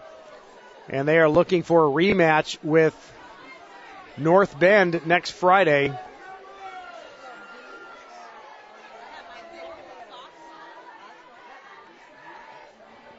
In motion comes Gross. He'll get the handoff, gets around the corner, midfield, and take it down at about the 46. He's going to be about 1.5 yards shy of a first down. Tristan Gross getting a little work on the offensive end. 5'7", 145-pound junior, starting defensive back. Got good speed. And it brings up third down, and we'll call it 2. More like about 1.5 yards. Ball on the near hash mark. Kelly and Gross to the near side. Rigsby single coverage to the right side. Out there with John Weaver. Kelly lined up to Eric Johnson's left. They will hand the ball to Kennedy. He'll follow Kelly, and he's going to be close to a first down. Kennedy is inside the 45 to... Boy, that's not a good spot. Well, yeah, it's not a great spot. Just inside the 45. It's probably going to be a little bit shy. Yeah, but it's fourth down. They're not even going to measure. Fourth down and about 1/2 yard. They'll go for it. Johnson with Kelly to his left now. Behind Kelly is Kennedy. In motion comes Gross. They will hand it to Tristan. First down, breaks a tackle, spins across the 35 and backpedals to the 30. And the Lancers will get a fresh set of downs. First down, SU. Wow. A couple of plays, this kid's fired up. He shows that he's got some moves as well. Now he'll limp off the field. Yeah, Gross a little shaken up on that. He's going to head off the field. Hopefully he'll be all right. What a great spin move, though. Tristan Gross. Single setback is Kennedy. Eric Johnson will hand the ball to Matt. Goes right, now cuts left, and he's going to get a couple of yards before he is thrown to the turf by 3 black jerseys. There's some good sportsmanship as helping him up off the turf. Here's Jack Lehman or Lehman, 5'10", 155-pound senior. That's the student body over there with part of the band. Here we come, North Bend.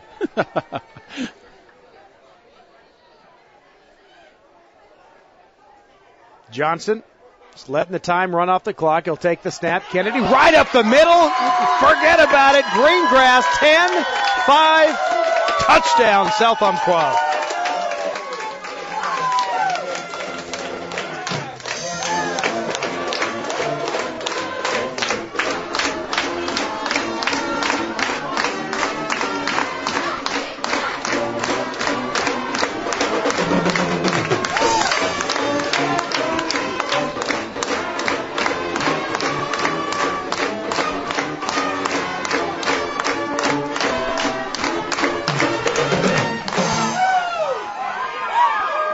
Kick is up, and it is good, and the Lancers lead it 57-14. We'll take a timeout on DouglasCountySportsOnline.com. Just like the team that lines up and runs the ball up the middle, ShopSmart doesn't rely on fancy gimmicks or trick plays. All you'll find at your neighborhood ShopSmart are direct deals for the best prices on the products you need most. Need a first down on 3rd and 1? Pull back up the middle. Need prices on groceries that won't break the family bank? Head to ShopSmart. Proud to support today's local football. ShopSmart, where savings are in the bag. U.S. Bank presents mobile banking benefits with Coach Mom. Take a knee, family. U.S. Bank's mobile check deposits are a real game changer. Mobile banking always works hard, and we could all take a page from that playbook. That means you, Johnson. But, Mom, we're all named Johnson. Visit a branch or go to usbank.com/mobile. U.S. Bank. All of us serving you. Enrollment and deposit point required. There is a fee of 50 cents per deposited item. Visit usbank.com/deposit point for details. Coach Mom on 3. 1, 2, 3. Coach Mom! Did you know Dutch Bros Coffee roasts all of their own coffee fresh every day? We have individual relationships with the farmers that harvest our coffee to ensure that there's no compromise in any step of the process. From the farmer to the cup, we guarantee satisfaction. It says so at the bottom of every. Welcome back to Corvallis High School. Brent Newton along with Ken Sherman. Philomath will return the kick. Near side, 20, 25, and dropped around the 30-yard line. That's number 17. Keenan Connor has got a lot of work returning the football tonight as the Lancers have been scoring a whole lot, 57-14. As the clock continuing to move here. Guess they're trying to... There we go. It finally stopped at 7:20. I'm not sure if they just let it go accidentally or maybe they started it late, but it'll stop 7:20 to go.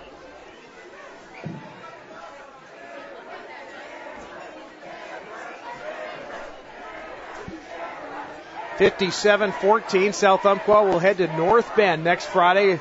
Match up with the Bulldogs in the quarterfinals.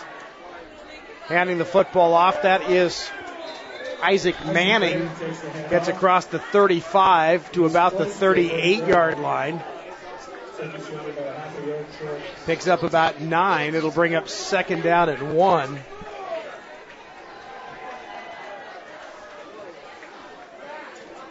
Oh, by the way, Oakland is playing Toledo.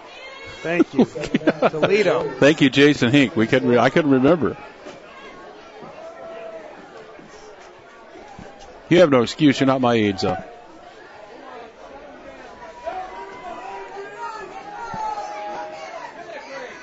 Was it 14-0 last time we heard? Straight drop. Ecker, plenty of time, rolls near side. Now the pocket collapses, and he gets horse collared down to the turf. I think that was Bueller. The ball popped loose, and Bueller got on top of it, but he just kind of reached that big paw out, and he got Ecker up around the shoulder pads and just threw him down. He didn't mean to, but... And that'll be a penalty. Yeah, it'll be a 15-yarder, or 10 or 15 yards. We'll find out here. He just reached out, and just as he was going down, threw down the quarterback, just kind of, what they call horse collared him. Clock at 6:39 to go in this one. Lancers lead it by a score of 57-14. Now, the Lancers have a shot next week. I'm telling you, they're playing good football right now. North Bend is not unbeatable. They're not as good as they have been in past years. And the Lancers, they had a 14-0 lead over North Bend in that first quarter and had a chance to go up by 3 scores, but they were unable to get it in. North Bend then went on a run late in that first half. They led 21-14 at half and then blew out SU in the second half. But I think this is not the same Lancer team. A wide receiver screen. It's caught out there by Manning. Breaks a tackle, breaks another tackle, 40 to the 35 and dropped inside the 30 at the 29-yard line. Warrior fans probably don't want to know where that play was.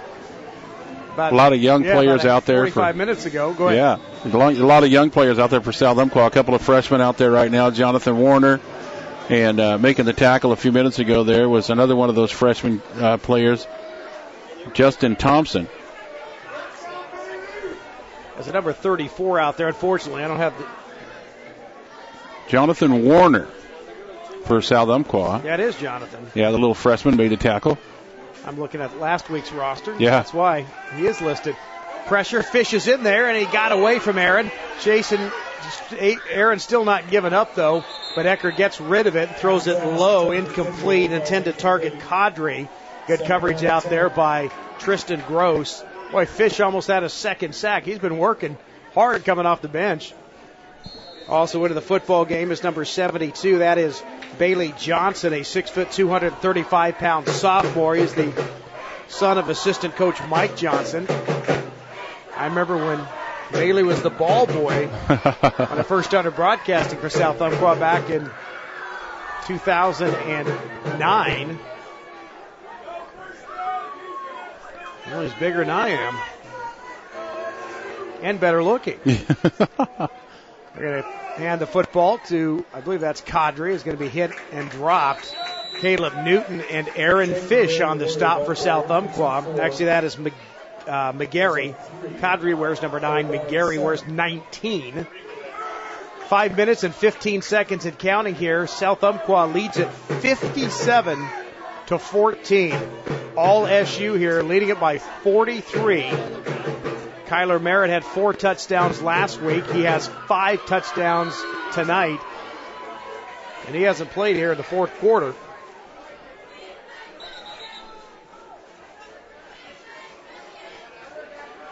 Dakota Singer from last year. And now Kyler Merritt leaving off where Dakota left. Or finished. I mean, Dakota, the top running back in the state last year. And they call it tailback U, so this is tailback HS. Yeah. Tailback high school. Officials timeout. Caleb Newton limped off the field. Lancers have Tucker Pence, who's a sophomore, who's the back. Well, other than Kennedy's a senior, but Pence only a sophomore. He's a good running back, too. They're going to have a good running game for a long time. Larson into the ball game. Larson in the, He got through there, and now it's thrown out, and it's intercepted, I think it is, as Kramer just jumped in front of the intended target, Isaac Manning, and he scooped it off the turf just before it hit the turf, and they're going to give him the interception. Good job by Kirk Larson, the backup defensive lineman, 5'11", 290, the senior, the homecoming king, actually, charging through getting there. A little action in there. Yeah, he disrupted the play a little bit, and then Ecker had to roll out of the pocket and just kind of forced it to his receiver, and a nice job by Eric Kramer just to dive over the top of him and pick it off. And they're going to put the ball at the 6-yard line. That's where SU will have it into the football game. It looks like, I think that's J.J. Quintana, 5'7", 230-pound senior center. They're going to hand the ball. There's the sophomore I was just talking about. That's Pence, who gets the handoff from the backup quarterback, Nathan Thompson. So Thompson in at quarterback. The night is done for Eric Johnson. So some of the backups getting some work coming off the bench. That's Race Cockrell, a 5'10", 135-pound freshman in at tight end. Thompson, 2nd and 8 from the 7. Lined up behind him is Pence. High snap. They'll give it to Pence.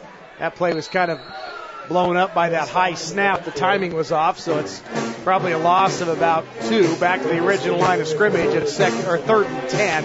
Clock continuing to move. 3:45. Hey, the band is back, Ken. Yeah, they woke up. They got back just in time for that last touchdown so they could do the fight song one more time, and they'll be happy to play one more time, too, when this ball game's over and get ready. They were chanting, "Here we come, North Bend," so they're fired up and ready to go. 3rd down and 10 for Thompson.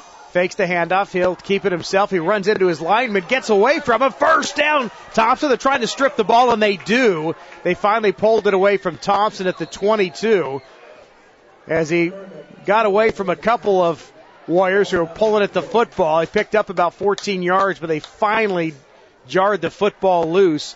And no, they're going to give it to SU. I guess you can't go by the reaction of the defense. Yeah, John Weaver came out of the bottom of the pile shaking his hands and saying it's pointing the other way, but the white hat says South Umpqua football, so now they're, who's that, Tyler Vay sprinting off the field, as now it looks like Trevor Duffy trying to run off the field. Duffy, I think about a 4.8 40. What do you think? Yeah. That might be giving him a large benefit. Good job by Duffy to sprint off the field as some substitutions coming in. Here come 2 more now. Checking into the football game is Justin York, a 5'7", 130-pound sophomore wideout. Also checking into the game is Jesse Rams. Rams is a 5'9", 150-pound sophomore. Rams will line up to the near side. Split wide to the right is York. The single setback is Pence. That's Tucker Pence. Thompson, backup quarterback, calling out the signals. We'll call it 2nd and 7. Another high snap. And they'll give it to Pence, who's going to be hit immediately. Loss of a couple brings up 3rd and 9. Clock continues to move, nearing the 2-minute mark here. South Umpqua 57, Philomath 14. All right, Chris, so your boy Anthony Rondo, the freshman, into the ball game now on the line. Well, there's another back in there. He's a little bitty guy. Got the wild shoes on. Thompson fakes the handoff, and it is number 44. That's Jake Gill, 5'2", 120, baby. He is 5'2". Yeah. I thought Avery was the smallest guy on that football team, Avery, but apparently not. Makes him look small. Wearing the neon, little green or yellow. Final from Roseburg. Sherwood 56, Roseburg 13. Yeah, that game was on the road, so the Indians' season comes to a close. Thurman Bell, his Indians got a little bit better at the end of the year, but they struggled most of the season, and kind of a disappointing way to end the year. Sherwood dominating the 5A ranks for all these years, moved up to 6A, and here they go. They're continuing on. So it's 4th down. SU's going to punt it. Eric Johnson back into the game. No pressure. High, deep kick. Could be a fair catch called for. Oh, it's fumbled, and SU's going to get it. Cody Gray got down there. He was just waiting. Just was about 2 yards away from Isaac Manning, and Manning just bobbled it. That's the second time in the last 2 times he's fumbled away the punt. He jumped on the last one, but this one popped away, and Gray was waiting on it, just jumped on top of the football, and SU gets it back 1st and 10 at the 39-yard line, and they'll just go down to a knee most likely. Checking into the ball game is Race Cockrell, 5'10", 135-pound freshman. I guess he's been in for a little bit. On the offensive line, looks like there's Anthony. You mentioned Rondo. I want to see Jake Gill run the ball at 5'2". Yeah, he's in there. Now in at quarterback, that's Taylor Gross, 5'6", freshman, 135-pounder. He played a little bit last week. Oh, there's a high snap over the top of him. Chasing it down is Gross. Get on it, he does. Back at the 41-yard line. So that snap, that cost the Lancers 20 yards. Hurry. Get the ball to Gill. And now Philomath, oh, come on. They're going to call a timeout. That's something that I don't understand what coaches do. With 39 seconds left. 39.4 seconds left. Your team's down by 43. Makes you almost want to bring in your starters again. I just don't understand that. I guess you could say he's coaching to the end, but not really sure what you're coaching when you've got most of your starters out there and a bunch of freshmen and sophomore for the Lancers. Your seniors check out of the game. Jack Lehman, Dave Burgess, Jake Manning, and Justice St. Clair.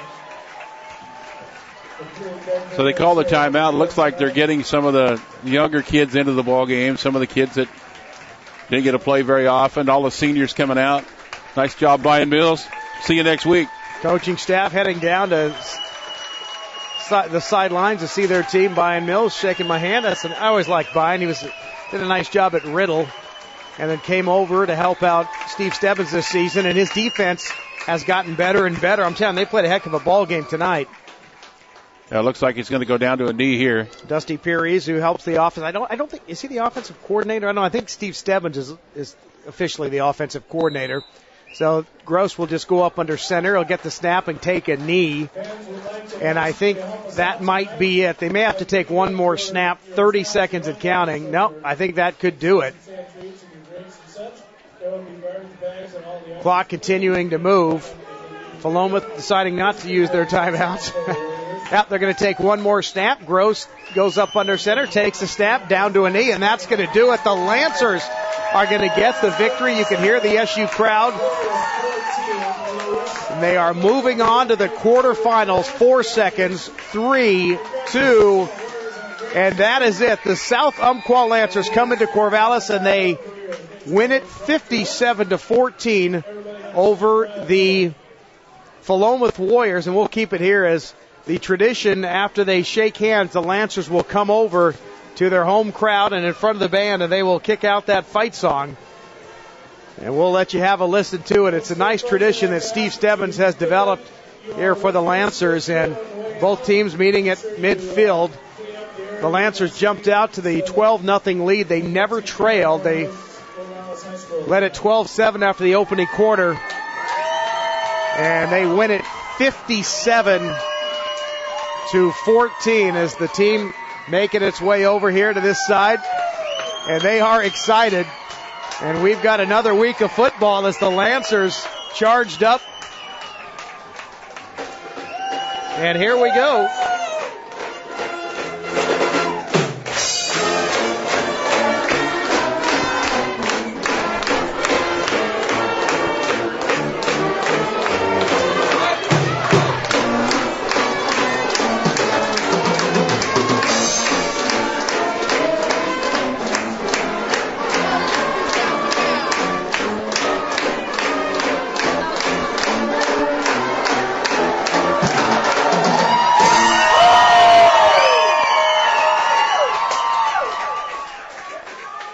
And the Lancers win it 57-14 and will head on to the quarterfinals to take on the North Bend Bulldogs. We're going to take a quick timeout. We'll come back and we'll wrap it up.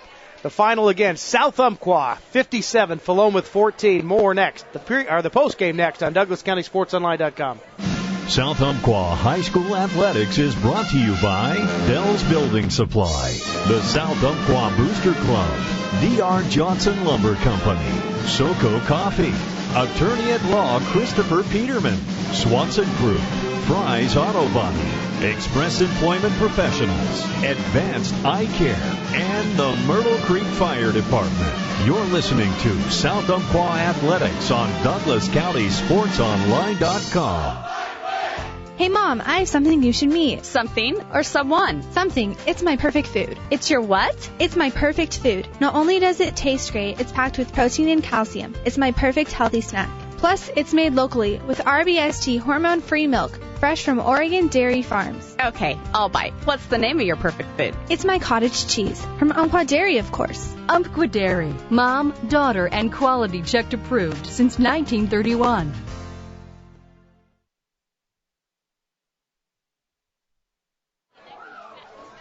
Brendan along with Ken Sherman. The final score 57-14. South Umpqua improves to 8-2 on the season, and Philomath ends their year with a record of 7-3. Do want to get this one thing in though. For over 55 years, Les Schwab Tires has been committed to providing their customers the most for their tire dollar. Price, value, and selection. Les Schwab Tires doing the right thing since 1952. I did it. You did it. You got them all. There we go. They led it 12-7 after the opening quarter, they being South Umpqua. An 18-0 run in the second period. SU went into the break with a 30-7 advantage, and then they just came out of that tunnel in that second half, and they just dominated the third quarter, outscored Philomath 20-0 and led it 50-7. Both teams scoring a touchdown and an extra point in that final period, 57-14. Lancers got the scoring started first, 18-yard touchdown run from Kyler Merritt. The extra point was no good. It was 6-0 as she would stretch the lead to 12-0 on a 12-yard run from Merritt. The 2-point conversion attempt failed, and the Lancers would never trail in this contest. Philomath would get on the board on a 17-yard touchdown strike from Ecker to Kel Stevie. The extra point good. It was 12-7 after quarter number 1. Then all South Umpqua, 39-yard touchdown run from Merritt. The 2-point conversion good on a Johnson run. Then Merritt would score again on a 4th down and goal from the 1. The 2-point conversion was good. A pass from Johnson to Everett. And then a safety as Pence tackled Ecker in the end zone for the final score of that first half. It was 30-7 at the break. Then all SU coming out of the second half, 53-yard touchdown run from Merritt, his 5th score of the game. The extra point was good by Bueller. Then a 50-yard touchdown strike from Johnson to Alex Kelly. Bueller's extra point good. And the Lancers led it 43-7. They would score again on a 23-yard touchdown strike from Johnson to Rigsby, but the extra point was no good. Or it's 44-7. That made it 50-7. Philomath would score on a touchdown pass to Manning from Ecker to make it 50-14. But then Kennedy, the long touchdown run, the extra point good from Bueller, 57-14. Ken, this is only about the second time you've seen or third time you've seen the Lancers this season, but I think anybody who's listened or watched them in person, they've gotten better since, as the season has gone along. Oh, yeah. I want to tell you, if they play this way against North Bend, that's going to be one whale of a ball game down there. North Bend defeated LeGrand tonight, 64-14. So a lot of points put up on the board by both of these teams. This is going to be a big clash. We're expecting a lot of folks and a lot of listeners on the air, and we travel so you don't have to. That's the main thing. That's right. And I'm telling you, that's going to be one heck of a game. It's going to be in North Bend. It's going to be on the turf again. And Merritt showed all the speed that he has on this field on the turf. But Philomath with a few mistakes tonight that led the Lancer points in that first quarter, and from then on, South Umpqua just turned on the afterburners. The defense played really well tonight.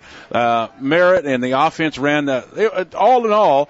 Besides a couple of interceptions that Johnson had, but like you said, it'll show up on his book. But that's about it. It was just like a punt, but. Great win for the Lancers.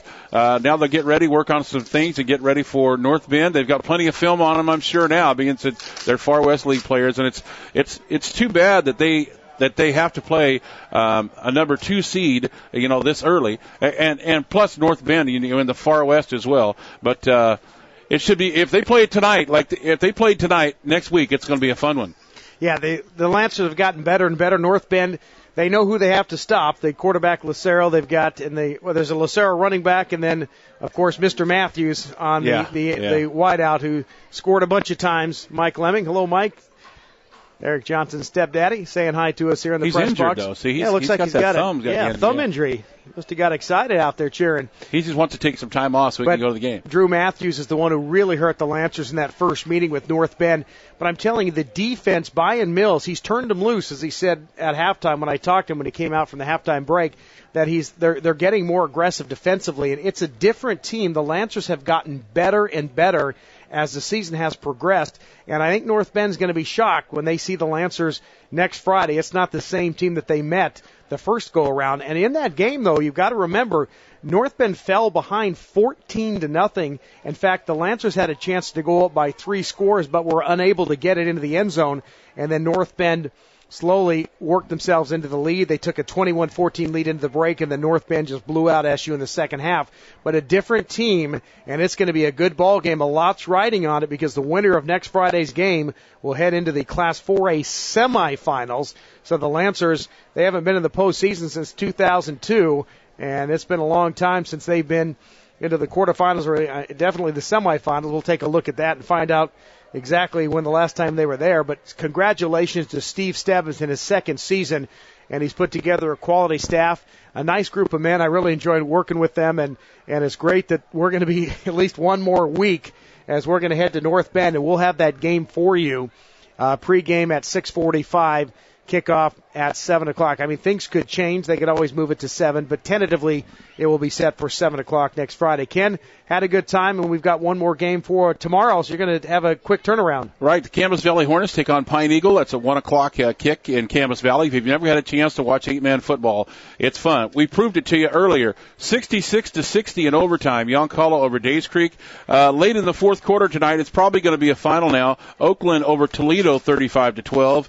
And bad news for the North Douglas team as Duffer, the number 1 seed, beats North Douglas 48-0 in that game. Roseburg also lost, so a tough break for Thurman Bell. Their team is out, but Oakland continues on. The South Umpqua Lancers continue on, and we'll see if the Hornets can get it done tomorrow against Pine Eagle. 1 o'clock in Camas Valley. Come on out and watch some football. Yoncalla moving on after the win over Days Creek, so still some teams left to play here in Douglas County. 5 touchdowns from Kyler Merritt, and the Lancers cruise to the 57-14 opening round win of the OSAA Class 4A state playoffs. The Lancers will head to North Bend next week, and a chance for a win to get into the semifinals. It's exciting football, and you can catch it all right here on Douglas County Sports Online next Friday night. Hope you enjoyed the broadcast. For my broadcast partner, Kenny Sherman, I'm Brent Newton. The Lancers win it 57-14. You've been listening to SU Football on DouglasCountySportsOnline.com.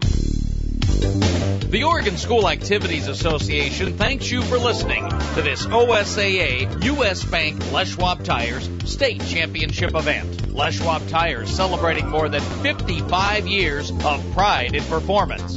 U.S. Bank proud to celebrate its 28th year of supporting OSAA state championships. We hope you enjoyed this broadcast of an OSAA state championship event.